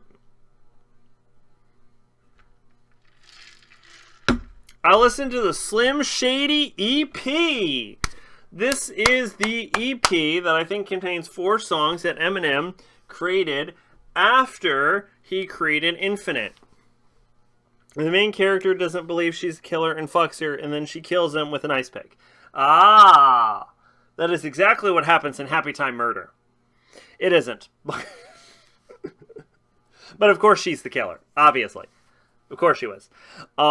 Yeah, this is sort of... The Slim Shady EP is like a mixture between the Slim Shady LP and Infinite, where I think there's some songs from both on it. It's fine, I guess. It's not particularly memorable. The problem is I listened to these relatively close to the time I made the last podcast, and I understand that I've definitely entered tipsy territory because at this point I've drinking the vast majority of my White Russian, but honestly it was like, even when I was sober and I hadn't had a sip yet, I was still struggling to remember what my opinions on these were, because, like, the fact is, like, the Slim Shady EP is just not particularly memorable. Like, it's one of those things where it's just like, I remember they changed the beats, so I imagine this is when Dre came on, to help Eminem out. I remember they changed the beats from some of the Infinite tracks, but I don't really think it redeems them, because I really do think like peak Eminem probably had a lot of help from Dr. Dre, and I think we're just now with EP entering the apprenticeship saga, and I think that's probably why we're not there yet, like, because I frankly, outside of being like a merge of those two albums, I did straight up don't remember too much of what happened about this, so I guess skip it. I'm moving on. All right, Slim Shady LP. Now, honestly, a lot of this is probably the 2 most notable songs about this are the song where Eminem talks about killing his wife, and then you hear his actual daughter in the background, because he brought her to the studio that day to record audio without telling his sort of like, at least now ex-wife Kim, who was reportedly fucking livid that his actual daughter appears on a track where he murders her and stuffs her in a trunk. This is my mother's guilty pleasure CD. Fair enough. Which, when you say out loud, is completely understandable, and I can't blame Kim on that in any regard. And then the real Slim Shady, which is a song I fucking loved as a kid, and then now, as an adult, like 20 years later, have listened to and went, you know, honestly, this isn't that good of a song. The more I read about him, the less I like him. Honestly, that's kind of fair. Like, even if you're like, oh, this was like Slim Shady in the 90s, it was a bit of a different time.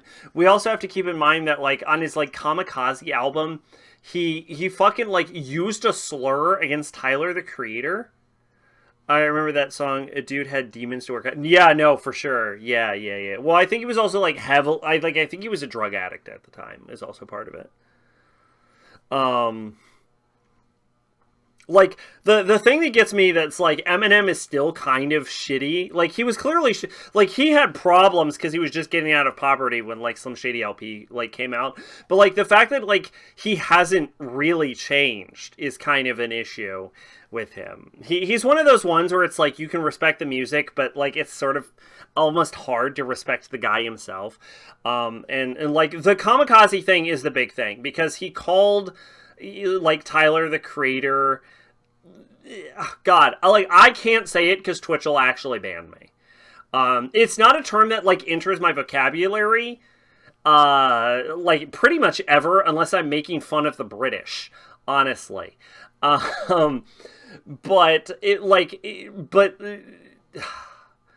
I also can't say it specifically because it's a slur and, like, Twitch will get on my ass. So he called Tyler, the Creator, an F slur. You know, like that classic F slur that starts with an F and has 2 G's in it and ends with a T. Which, like, normally, like, that's not so much of a big deal to me. If you say, like, rappers say shit all the time, they probably shouldn't. Where that actually sort of is like, wow, that's really not fucking cool, is specifically who he said that to. Because, like, the thing is, if you were to, like, call, say, like, a fucking, like, I don't know, like, if you were to call, I don't fucking know, like, DMX that, right? That would be offensive. You dropped a slur. That's not cool, right?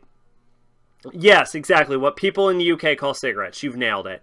Like, that's not cool. That's fucking offensive. Don't do that, right? But Eminem has made his career off of doing offensive shit like that. When he calls Tyler, the Creator, that, it takes on a different context, though. Because the thing is that Tyler, the Creator, is openly bisexual. So when he says that to Tyler, the Creator, he is not saying that as a sort of, like, schoolyard insult. He is using a slur against its intended target, which is different than using a slur outside of its intended target. Because at that point, you're not being like a schoolyard bully just name-calling someone. You are straight up using a slur. Like, that is what you are doing. And Kamikaze came out, like, how many fucking years ago? Like, this is a relatively recent album.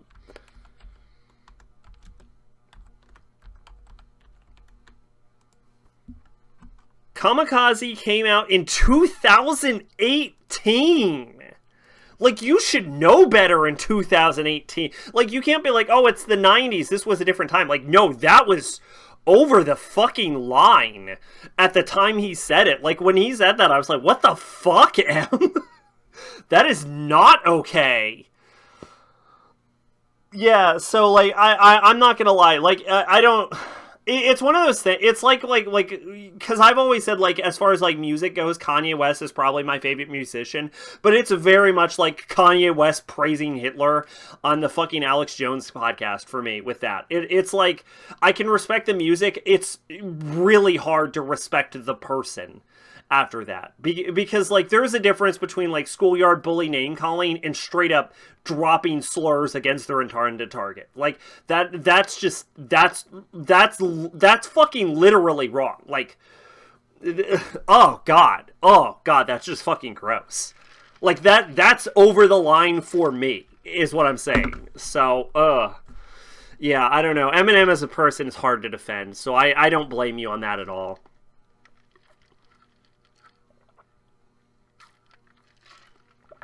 Eminem once wrote an incredibly embarrassing song in the early 90s that I can best describe as Beastie Boys. They had no talent. Anyway, his girlfriend broke up with him, and he wrote a song about how white guys and black girls can never be in love. Yeah, you can find it. It sounds like a fucking nightmare.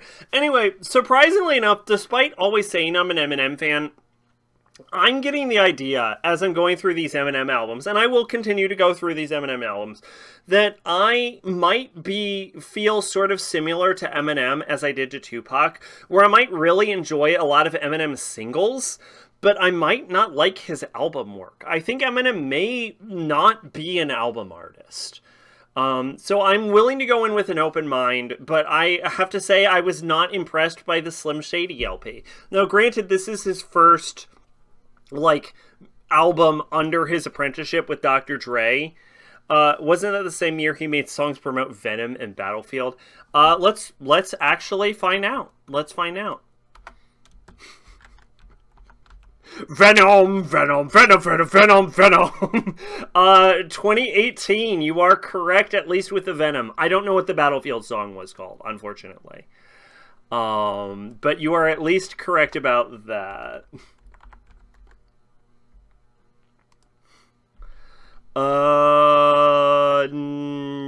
Battlefield. I don't know about Battlefield. At least Venom was correct, though.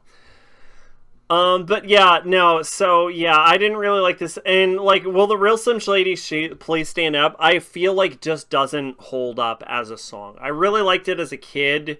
Back when then it was, but I feel like also back in like the 90s, early 2000s, like like the Slim Shady LP was a lot like fresher and newer, and I feel like rap as a genre has sort of moved on from what M does in this. Like, it's one of those things where, like, at the time this was probably revolutionary, but like where we are now in music, where hip hop is as a genre, we may have just moved on from this. Because as I have said every time I've reviewed anything, I'm not reviewing this when it came out. I'm reviewing this right now, and I am sorry to say that, like, I don't know, like in 2023, which is when I listened to this last time, I don't think the Slim Shady LP is that good. I'm sorry. I feel bad about saying it, but I do feel it. I don't think it was that good. I remember as a child, I knew a guy who was hyped for COD Ghosts, and Eminem wrote some lame-ass song for the game, and he used to play that song all the goddamn time. I ran into said guy at work, and it was awkward because we hadn't been friends for years. I fucking feel for you. It always sucks when you run into people that you used to know that you just don't know, like, you don't talk to anymore, and they're like, hey. They're like, hey. Bye. Oh, shit. Alright, we're moving on from Slim Shady LP. I'm sorry. I might have to give it a skip. I'm sorry. I have always been one that says that, like, M is the best rapper of all time, and I really hope he pulls it through with his later albums, because I might have to rescind that. Oh, I might have to rescind that. Oh. Alright. Speaking of things that aren't that good, we have Mighty Nein. By the way, we're almost done with the podcast, so don't worry. If you're like, it's fucking late, don't worry. I'm aware it's late. I'm looking at the clock. We don't have too much longer. Mighty Nein Reunion Echoes of the Solstice. This is the second Mighty Nein Reunion podcast episode of Critical Role. And just like Vox Machina, which I think only had 3 episodes, so if Mighty Nein gets 3 episodes, this will be the second of 3. And unfortunately, unlike where they fight fucking Ukatoa, this one feels fucking aimless. This takes place after the Apogee Solstice for Campaign 3, which I do enjoy Campaign 3. I actually like Campaign 3 better than I like Campaign 2 by a fucking mile, and I am, like, the only person that says that. Like, because you go on YouTube and you see a lot of Critical Role fans, and they're like, oh, it just doesn't live up to Campaign 2, and I'm like, no, I like it a lot better. It's not Campaign 1, but honestly, I don't even think Campaign 1 is Campaign 1. Like, I think if I had to watch Campaign 1, I'd probably be bored to fucking tears, because I remember the Chroma Conclave arc went on for way too fucking long, and that was like 30, 40 episodes of just fucking boring dragon bullshit. But anyway, yeah, so basically, the magic stops working after the Apogee Solstice, and so Trent Ickathon gets let out of prison, and then he merges with a fucking eldritch entity that Matt pulls directly out of his butthole. And so the Mighty Nein reunite to fight this eldritch entity, except for Knot doesn't come back, because Knot is replaced by her son, and instead of Molly's doppelganger or whatever, we get Caduceus, which honestly I'm okay with because I liked Caduceus more than Molly in the first place. So I actually like the return of Caduceus, and I do find it interesting that Sam replaced not with her son. So I did like all of the characters. Other than that, it's basically the Mighty Nein, but this is a live show, and they really play it up for the live show. Like, they play, when it goes to live shows, they make sure to, like, give a lot of fan service, as opposed to, like, whenever they're in their studio, where they're allowed to get more in-depth with the role play. Like, they make sure to put up the fanfare in this one, and I think that sort of negatively impacted this specific case, especially because, like, repeating a Trent Ickathon boss fight and, like, pulling an Eldritch Entity out of your asshole, it's just, like, not fun. It feels random, and it feels completely disconnected to what Campaign 3 has going on.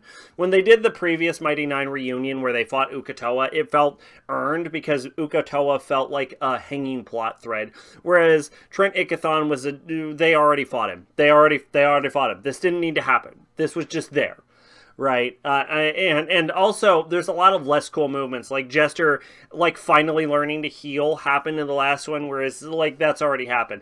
Like, the big climactic battle in this is like the kaiju fight, where they have, like, 3 giant monsters fighting each other, and, like, I guess that's supposed to be cool, but I don't know. It just felt, like, aimless and pointless, and, like, none of this ever mattered, so, yeah.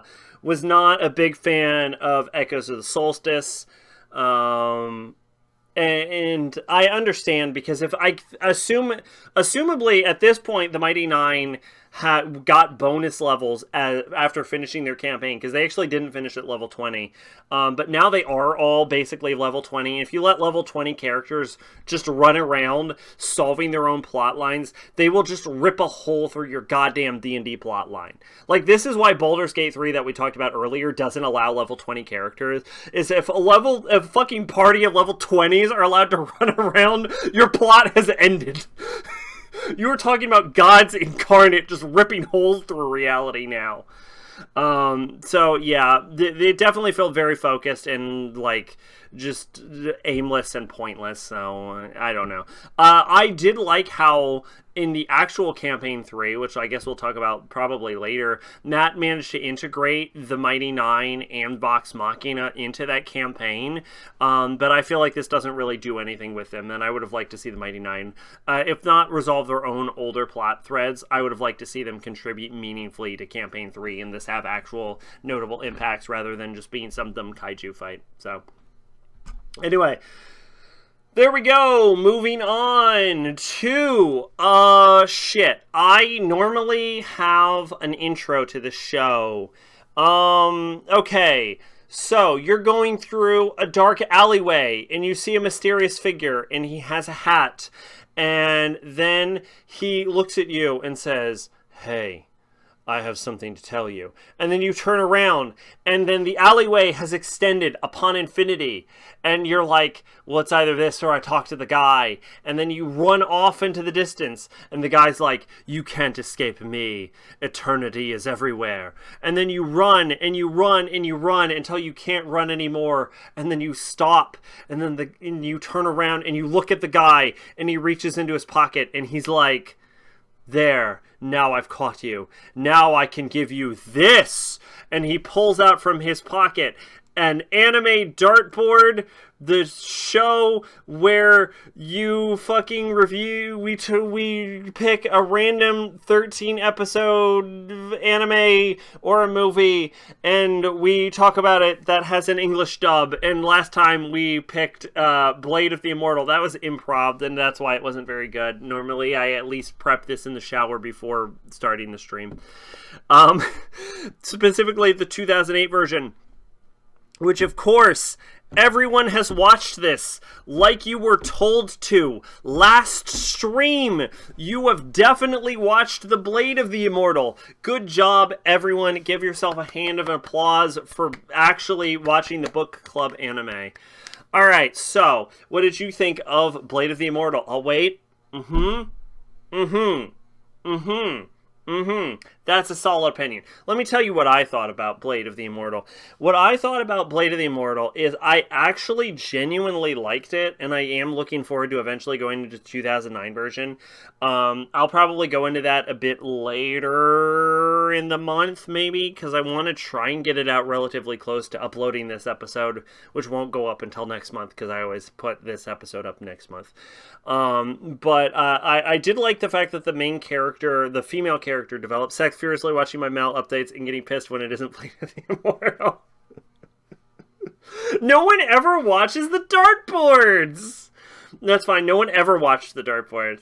I think if everyone genuinely watched the dartboards, you would probably have a bad time, to be honest. Despite it being an anime book club, in my brain this will catch on at one point. When we're like 60 episodes deep, I'll have at least like 2 people being like, yeah, I watched the anime. Don't worry, Sack. I watched this. And I'll be like, fucking thank Christ. Thank Christ someone is in on this. I haven't seen that one, but the live action movie is available for a few streaming services. Well, Maid has apparently seen the live action one. One thing I want to address is this poster. Where the fucking main samurai dude is holding a sword, but like it's like almost a double-bladed sword, or he's holding the katanas, but like it's either a double-bladed katana or he's holding them by their bases. But I will tell you right now, as a person who owns at least 3 katanas, katana handles aren't that short. So there are many katana handles, if that is the case. So this poster distresses me, actually. Anyway, this is the 2008 version. I actually liked it. I liked all the characters. I thought it was a pretty good time. I thought the combat sequences didn't overstay their welcome. I thought they were interesting. I like the fact that the main Immortal Samurai character isn't straight up invincible. Like, he gets his ass beat at least 2 occasions. This fucking bitch, watch the dart. Oh, hey, she updated only by chapter 83. You whore, Sack. Maybe, possibly, probably not. I am sorry to disappoint your fantasy where I call you a whore maid, but unfortunately, I actually don't pay attention to what my friends watch on Mal unless I am also watching the same thing. I think that's supposed to be a swallow. The sword is?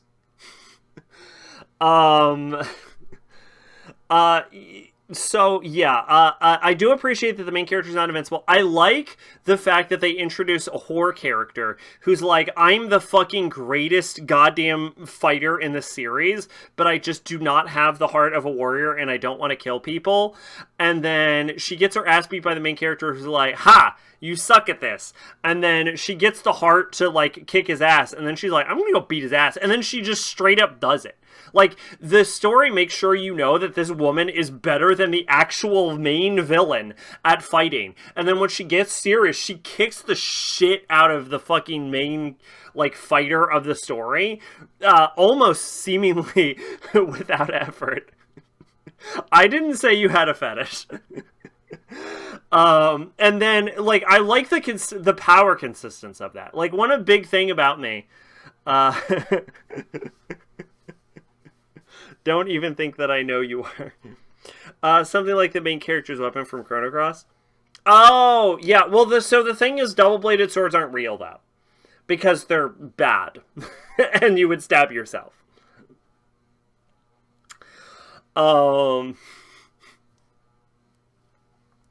But yeah, I like the power consistent. You can't lie to me. I'm not fully sure what you're talking about right now, to be honest with you. Yeah, I like the power consistency. One thing that will take me out of a story immediately is if, like, they establish that one character is, like, this level of power and then they prove not to be. And I love that this, like, keeps it like that way. I'm a bit disappointed that this ends on a cliffhanger, but I guess that's what the 2019 version is for. But the 2019 version is, like, 26 episodes, so maybe they just ran out of manga. A good visual to that is all the Darth Maul bloopers. Did he keep hitting himself? And I like that the main girl, who's sort of a pseudo-main character, I would almost argue she's leaning towards being the main character as this goes on, because, like, the main plot is about her getting her revenge. So she's almost as like they're almost dude antagonists. They're almost like as much of the main characters as each other. Where she's like learning to fight and she's learning to swallow throws, but obviously she's not very good at it. What I would like to see with Blade of the Immortal is if she is the one that defeats the main villain instead of the immortal samurai guy. Like, because so easily that like the 1,000, because he killed 1,000 good guys, so he's trying to kill 1,000 bad guys. It'd be so easy if the end of the show is him killing the like the bad guy, and then that's like his 1,000th kill or something, so then he can finally die or some bullshit. But I think it would be a lot more impactful if the girl takes her revenge, or if she takes her revenge but she turns into a bad guy while taking her revenge, and so she's the 1,000th. But anyway, we'll check it out when I review the 2019 anime, I guess.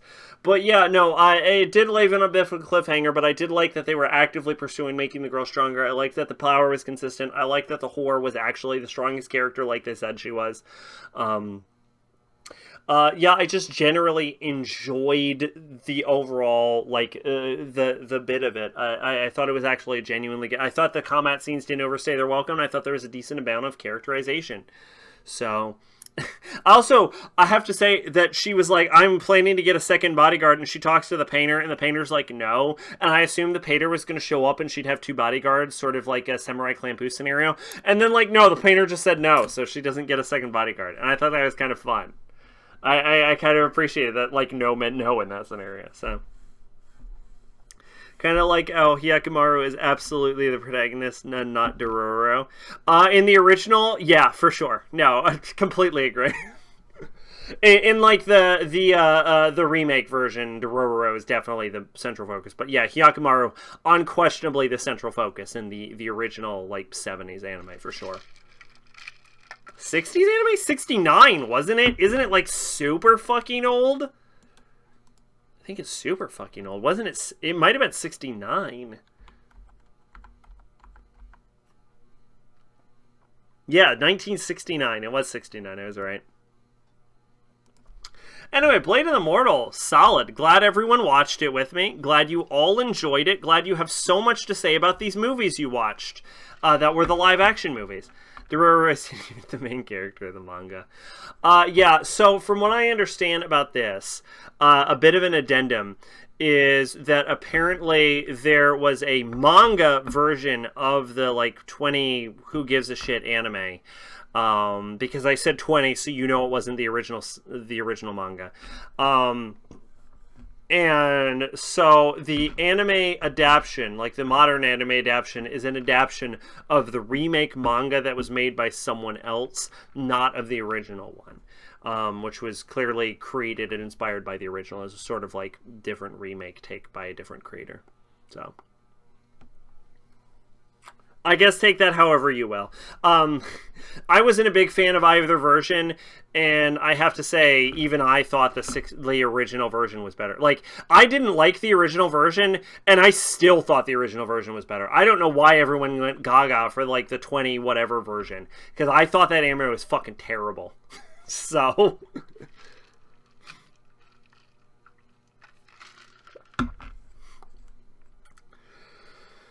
Anyway, yeah, I think we're good to talk about Dororo. I think everyone has said their piece about the Dororo wearing. So we're going to go ahead and end that. I think we're going to go on to Dartboard, where we will... Did I close my wheel of names? Dartboardiest. Dartboard. I'm starting to feel that I have to get through this alcohol by the end of the stream. That's the rule.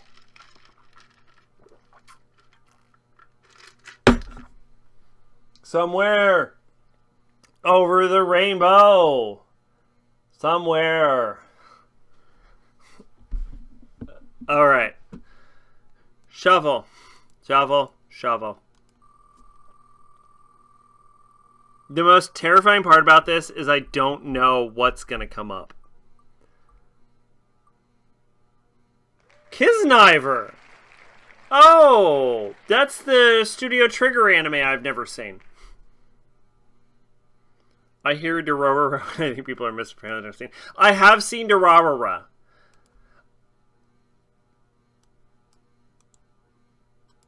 I have seen Dororo. It's okay. It's not that good, actually. I think it's a little overhyped. I will say Baccano was better. Alright. Kisniver. Katsuhira Agata is a Jiro can only faintly remember the days before Katsuhira had undergone this profound change. Now his muffled and complacent demeanor make Mal rewrite. You gotta that's a fucking grammar mistake made by Mal rewrite. Now his muffled and complacent demeanor make Katsuhira a constant target for bullies who exploit him for egregious sums of money, but their fists only just manage to make him blink, as even emotions are far from his grasp. Wow, this is actually kind of written like shit. However, one day, Katsuhira, Chidori, and 4 other teenagers are abducted and forced to join the Kusina system as official Kisnivers. Those taking part are connected through pain. If one member is injured, the others feel an equal amount of agony. Those individuals must become lab rats and scapegoats of an incomplete system designed with world peace in mind. With their fates literally intertwined, the Kisnivers must expose their true selves to each other or risk failing much more than just the Kusina system. This came out in 2016. This was made by Studio Trigger, like I said. It's 12 episodes. Its tags are drama, romance, sci-fi. It's licensed by Aniplex of America. But it is streaming on Crunchyroll. I was gonna say, it's licensed by Aniplex, so good fucking luck, idiot. And it is directed by... I don't normally talk about the director, but I always post it on Discord, so I don't know why I don't just talk about the director.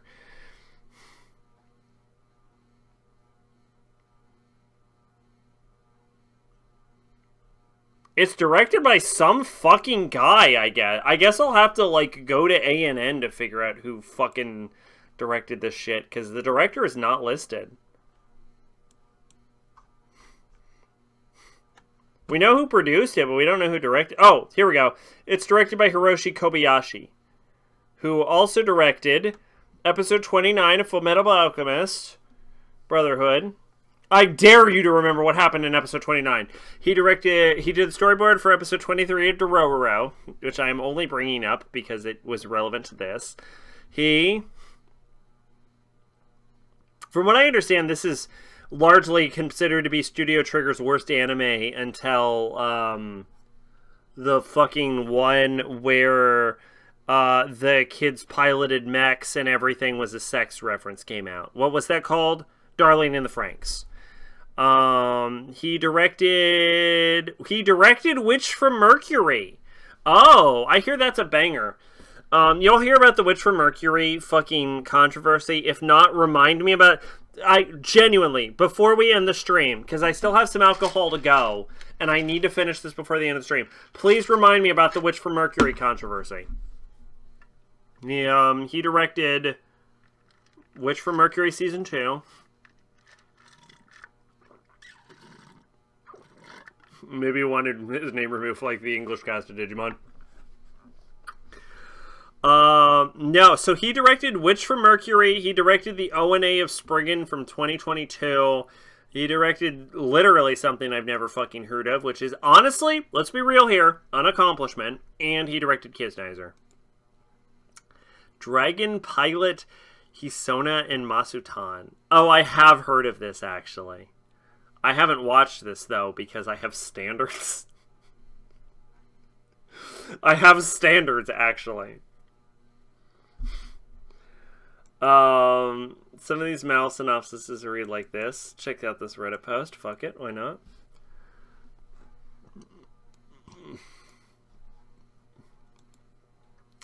The troublemaker from Warrior School, Hongwo Mingren, because he has tattoo of an ambitious fox with knight's tails, parentalysis. Mingren was spurned by the villagers. However, he filed to figure out the reason he made lots of trouble in order to gain attention, but people deserted him, but spelled like the food, not like dessert.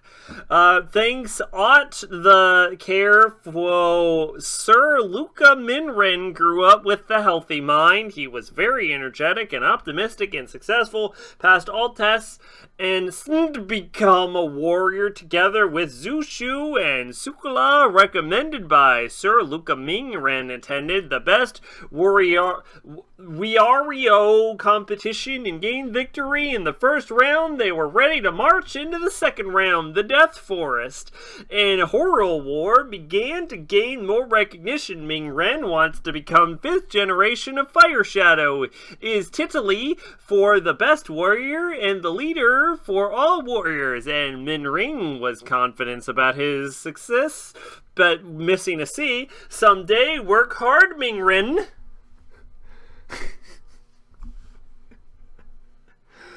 Oh, there we go. I read that out loud. You didn't think I was going to, but I did.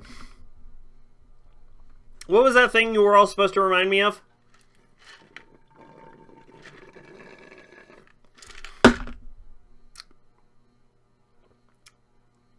Witch from Mercury. So, y'all were supposed to remind me about Witch from Mercury. Good job, Mac Tier. Thank you, Chinese Bootleg DVD. Thank you for shouting me out and remembering to remind me about Witch from Mercury. You're fucking killing it in the comments.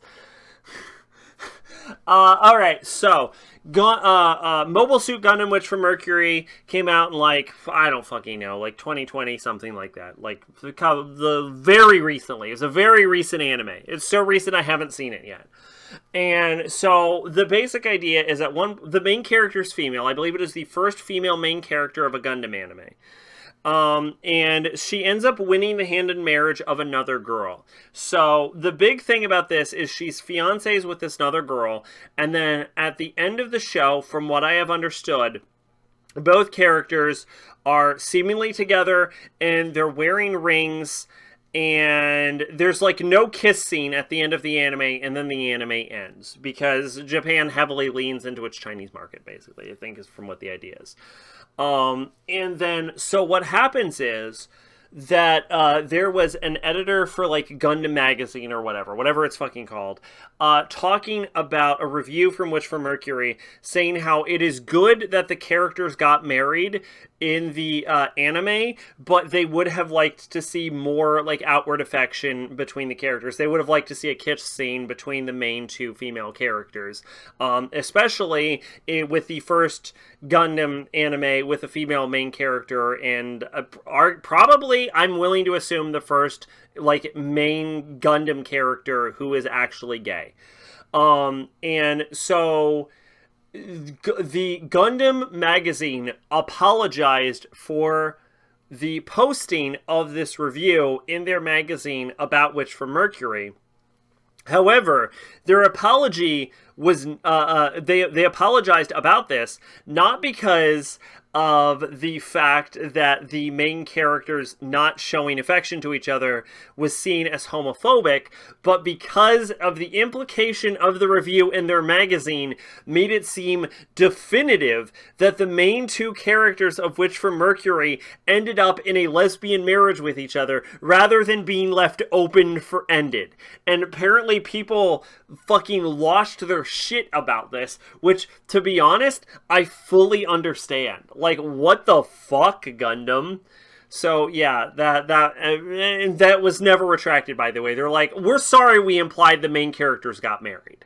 It's basically how, like, I think, fucking, what was it, Bandai Namco? It's like Bandai Namco is like, we're sorry we implied that the main characters were in a lesbian marriage. And, like, the review was like, yeah, we should have seen a kiss. Is the thing, and I agree with that. We should have seen a kiss, probably. And they're like, we're sorry we even implied they were married. And people are like, when people got mad about the fact that there was no kiss, they're like, we're sorry we implied they were together in the first place. And they're like, what the fuck are you talking about? You completely missed the point. It's like the homophobic version of fucking P3 Reload. Basically, it's like you missed the complete fucking thing people were complaining about. How do you fuck up this path? As far as I heard, I've not heard that they've made a retraction about this.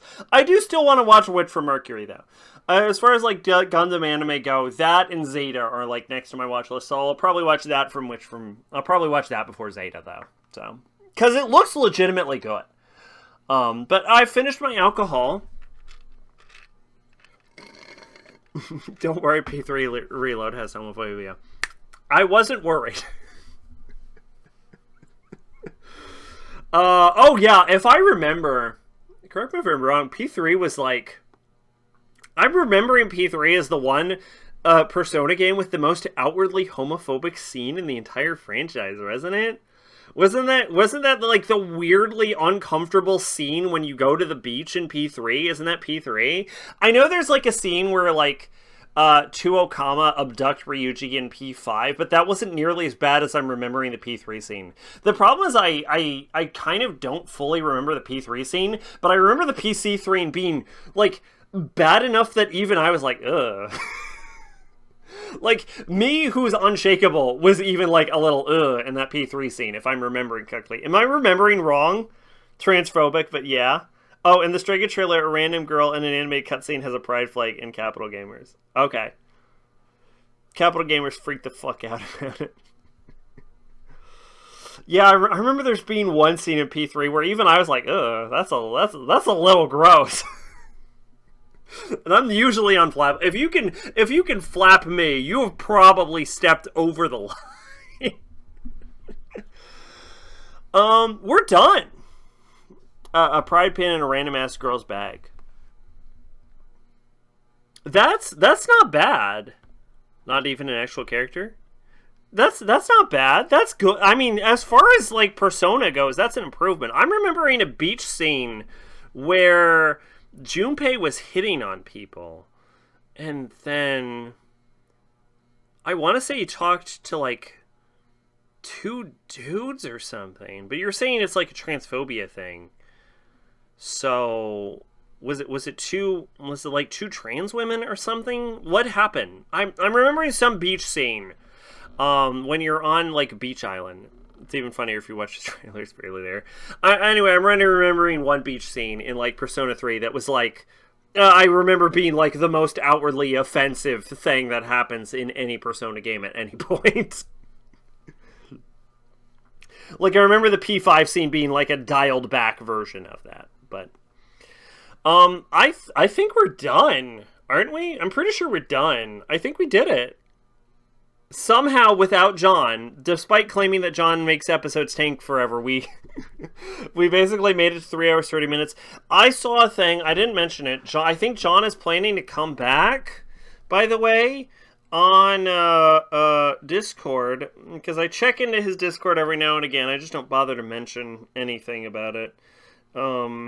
But I think John's coming back to streaming, so look forward to that. Oh, is this the scene? That's it, that? Okay, let's see what we got here.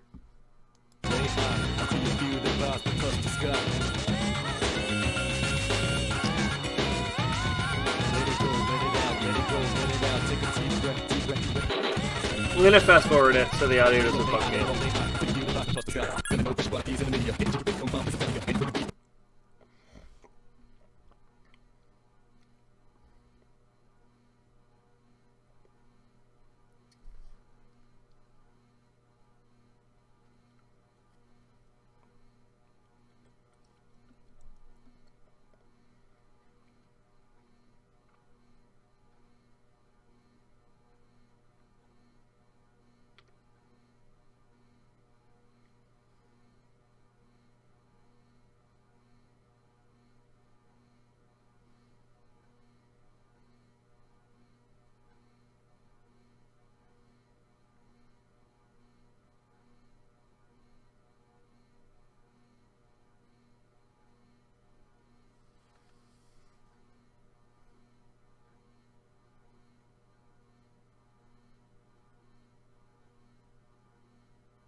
Okay, yeah, that's yeah, yep. I can see where the issue came from. She gets replaced with a perverted teacher from P4 in the movies. Then I'm willing to go bet the remake as well. That's fair. Yeah, that is yeah that is oh.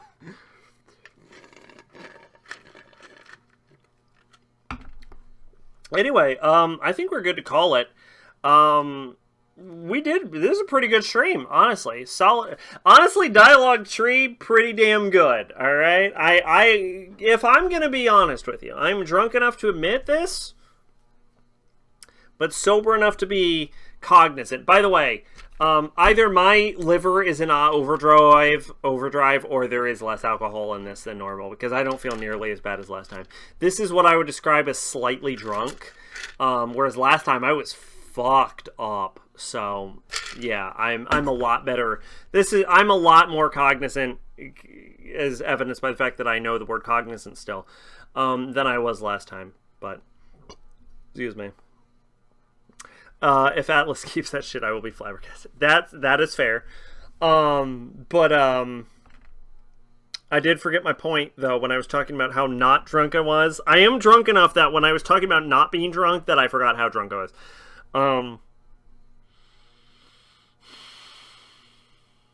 I don't remember. I don't remember what I was going to say. Oh, yeah, dialogue tree, something like that. Yeah, if I was being truly honest, I have always noticed that I am better at streaming when I have someone to bounce off of. Literally anyone. As long as the person can reply to me, I get like a fucking exponential marker at how entertaining I am. And I've always been like vaguely conscious about how not entertaining and how like uninteresting I would be singularly forced to bounce off of myself, like when I'm just fucking sitting there. And I'm very self-conscious about this, so I was very anxious about Dialogue Tree, but I have to say the 3 episodes we've made so far I think are actually pretty solid as far as it goes, and I think the audience interaction that I allow in Dialogue Tree as opposed to like Cold Topic really adds to the function of that. So I have to say I've really been enjoying these last 3 episodes, and I'm glad to keep doing it. And yeah, I was genuinely worried about that, but I'm glad to see it was a bit of unfounded. So I hope I continue to improve, and I hope everyone continues to watch. I'll leave that Striga trailer in the Discord. I will watch it if you care that I watch it. Otherwise, I probably don't care. I remember there's a Twitter debate and across the Spider-Verse about whether Gwen was trans or not because she has a trans flag like flying in her room. And so people are like, she could just be an ally, and then people were like, pointed out that like her dad also has a trans flag on his bag, and it's like, no one's that much of an ally unless they have a fucking family member who's trans, which I think is a solid point to be made. But like, considering Gwen is like an actual comic character and Gwen's not trans in the comics, I don't know how accurate. Like, as people have said, it's like it could be like a cousin or something. So I don't know. But I just thought I would point it out because you mentioned the character and the thing having a trans flag. So I thought it was like vaguely relevant. The original violated ESRB guidelines on advertising. They had to change the blood pools to black and cut a scene where Taki shoots a guy. Really? That is interesting. I assume it's going to be red in the actual video game, though. So, anyway. I don't really see any reason to continue the stream unless anyone wants to drop a big topic on me right now. So yeah, I'll just do a bit of a recap. Everyone make sure to watch Kisniver, which is really weird because there's some really graphic trailers that, especially for horror games, which only get M ratings, right? Like I remember vividly the fucking Dead Space advertisement. To this day, I remember Dead Space advertisement with the hand floating through space. It's not a trans flag, just a rainbow. Oh, well. Never mind that.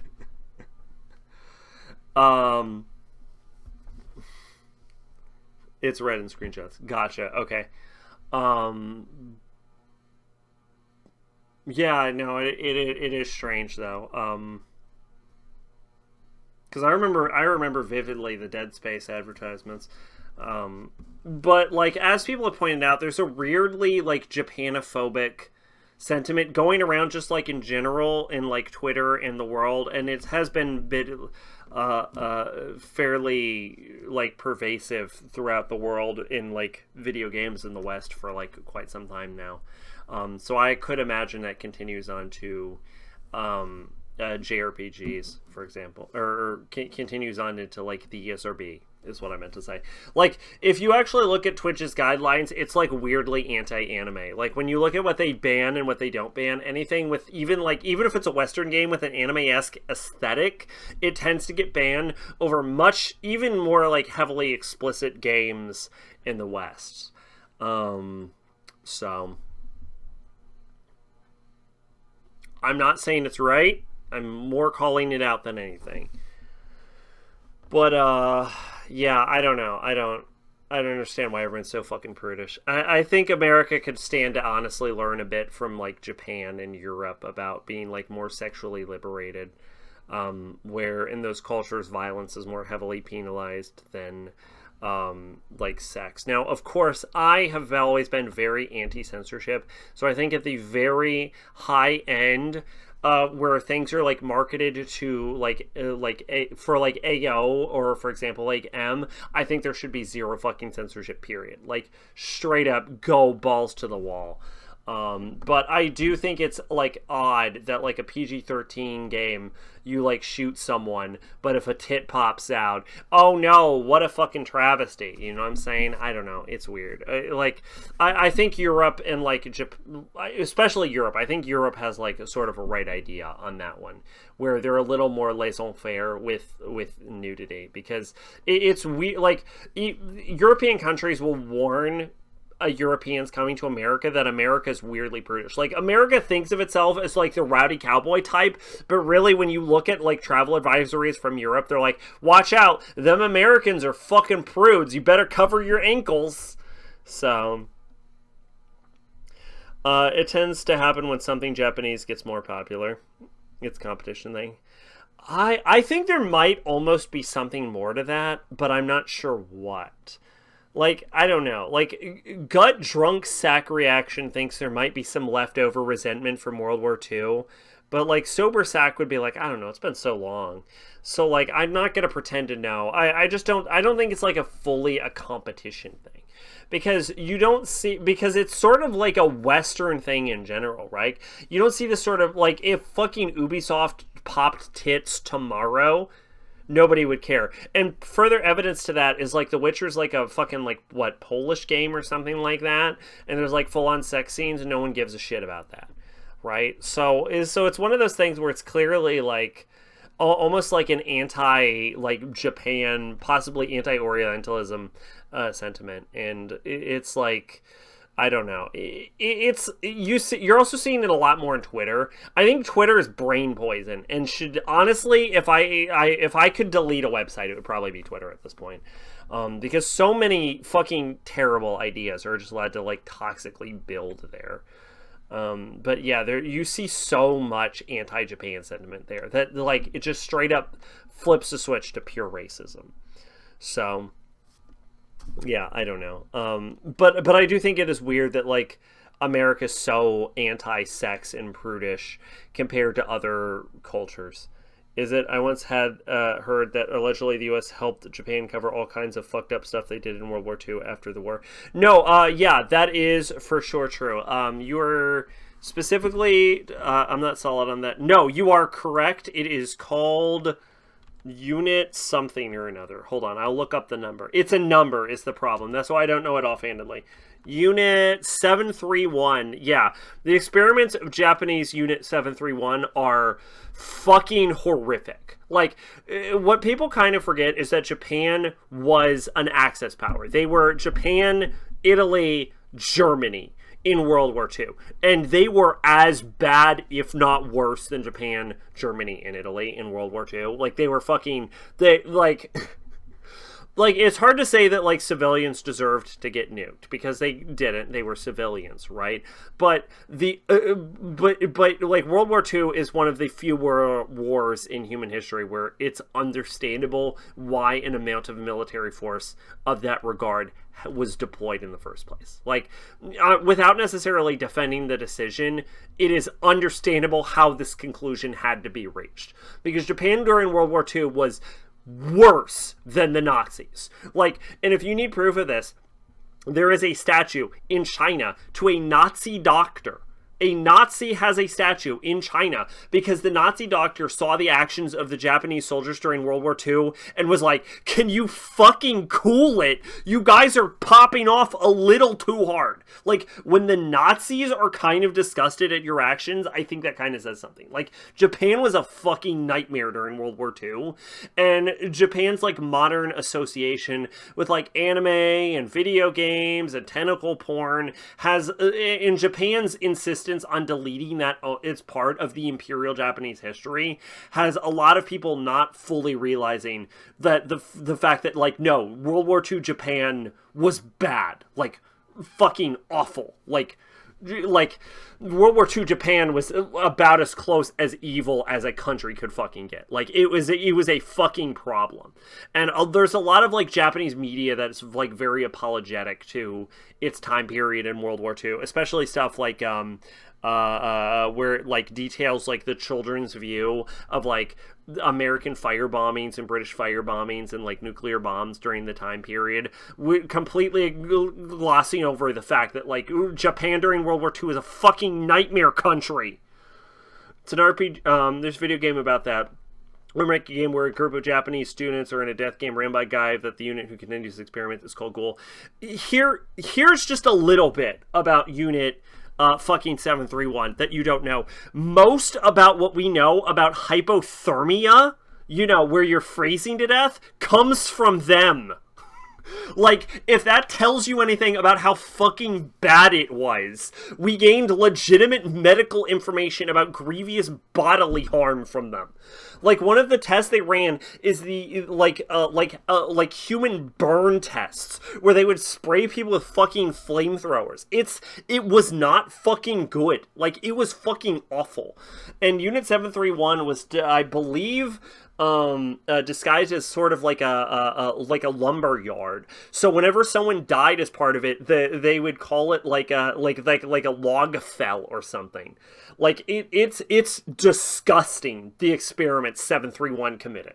Like, it is genuinely awful. Like, it is literally Nazi level what they were fucking doing. And Japan has tried to bury this history, and most of history is forgotten because Hitler was so fucking charismatic. But, like, no, they were they were Nazi tier. They were straight Nazi tier. That's how bad Japan was in World War II, and, like, people kind of forget that. There's a Suehiro Maru book called New Nationalist Kid, in which various Japanese leaders are violent, delinquent teen boys, and their principal is Hitler.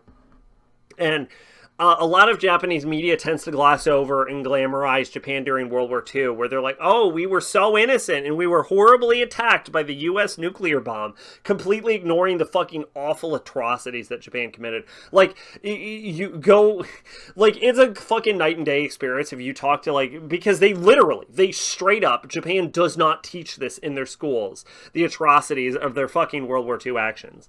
And I'm not saying, like, people in Japan, because I'm very against, like, modern people suffering for this, but it should be taught, right? In America, we teach about, like, the fucking genocide of Native Americans. They don't do that in Japan. They just completely gloss it. Also, I don't know of this for sure, but I'm sure they don't teach the fact that the Japanese immigrants from, like, China murdered a bunch of natives who lived in the area at the time anyway.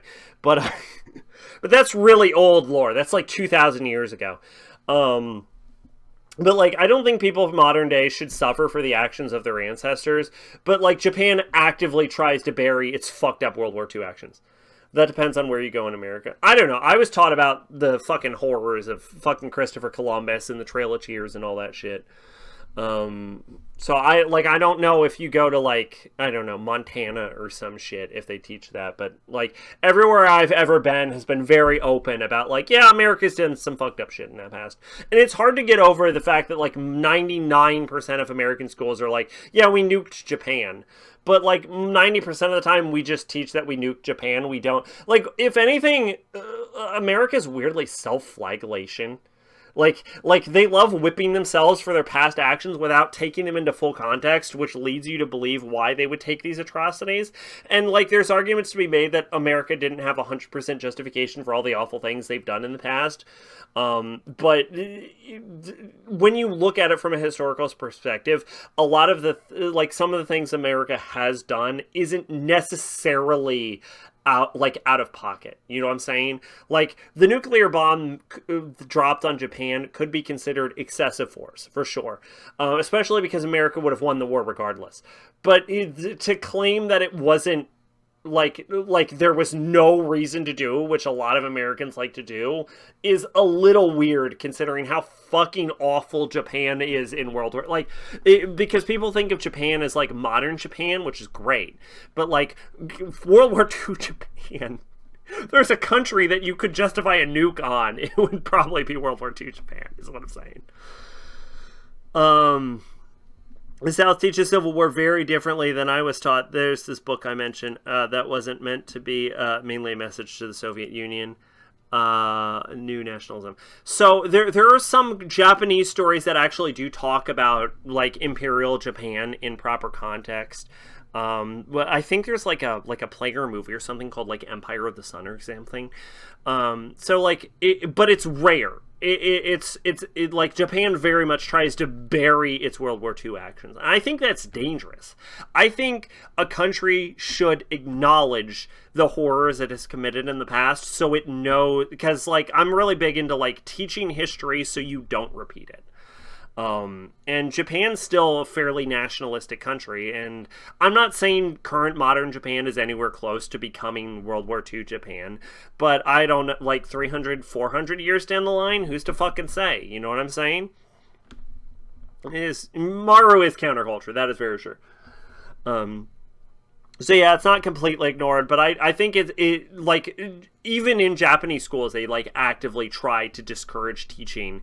But yeah, like, 731 was a fucking awful thing. Like, what you read was correct. Like, Unit 731 was fucking terrible. We learned about hypothermia, we learned about burns, we learned a lot of, like, genuine medical information about horrible human body trauma because of the things they've done to, like Chinese and Korean prisoners. Which is why when you, like, see a lot of, like, Chinese and Korean media, they'll shit on Japan, because of fucking course they can do. Because they still have a fucking grudge, because they remember Imperial Japan, unlike modern Japan does. If you want to explain that to the evangelicals and similar conservatives, I'll do it, but they won't believe me. He has a short story called Planet of the Jap, which is about if America conquered by Japan, and it's this big takedown of nationalism. That would be a fucking accomplishment, honestly. Honestly, if World War II Japan was able to conquer America, they kind of deserve to win.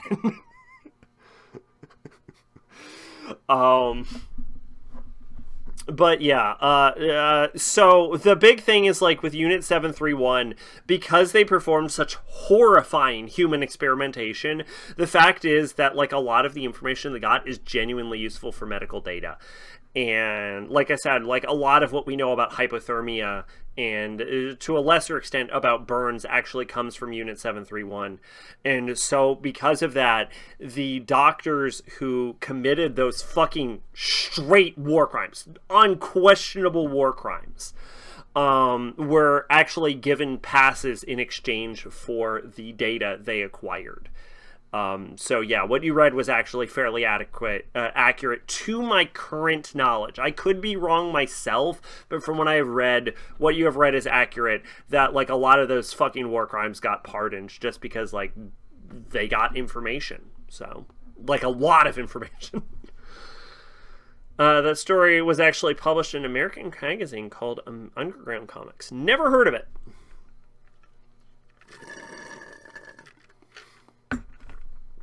Anyway, Japan's a cool country, especially nowadays. They haven't really been up to anything too sketchy. They lied a bit about their citizens about holding an army and then revealed it in the 90s that they totally have an army. But like fucking what country doesn't lie to its citizens, honestly? And like they have some cultural issues that they need to work through, but again, so does every country. Like modern Japan is a totally functional, fine country with its problems, just like any other first world like fucking nation is. Just like any nation is. Like you, not even first world. You go to a second world nation, you have some fucking problems. So it's like they're not Imperial Japan, but like Imperial Japan was awful. They're fucking borderline evil. So possibly, arguably evil, depending on where you want to draw the line for evil. It wouldn't be under Grand Fury of it, fair. So yeah, nothing against Japan now, but like there is still a lot of like anti-Japan sentiment. In like video games and manga and stuff like that. Manga and anime is a lot less, but it's mostly being visited by tourism, where people like claim to be fans and they've watched like 3 things and they think they can dictate how like hobbies or in like another cultures are dictated. But anyway, we've been going for about 4 hours. We should definitely stop this stream. It's late. I think everyone has shit to do tomorrow. So, yeah, hopefully y'all had a good time on Dialogue Tree. Watch, what the fuck did I say? Kisniver? Watch Kisniver. I'll be seeing you in 2 months with this shit. Which is, what, February? I'll see you in March with Dialogue Tree. Watch Kisniver by then. Tomorrow, probably, I'm hoping for, we should be going to Sacrabalic 2014. Look forward to that. Nothing on Wednesday. The next Sunday, inaugural Dialogue Tree awards. Hopefully, I get the assets for that. If not, that might need to get delayed. And then, theoretically, the following Monday, we will be back with your regularly scheduled Digimon content until we conclude Digimon, which I believe we've started Chapter 2. So, hopefully everyone had a good time. Thank you, everyone, for showing up. Max here, as always, Maid, of course, and Kato. Thank you, and once again, thank you for the resub, though I think you have probably checked out by now because it is probably like fucking 3 a.m. where you live, and I would not blame literally anyone for leaving at this point. So yeah, definitely probably best for everyone if we call it here, but good talk. I have been Sacrabalic. I forgot to fucking do the thing. This has been Dialogue Tree, and I will see you next time. Bye-bye. I drank my White Russian, and I'm not as drunk as last time. You can probably tell because the words that are coming out of my mouth are fucking coherent. So, you know, bye-bye.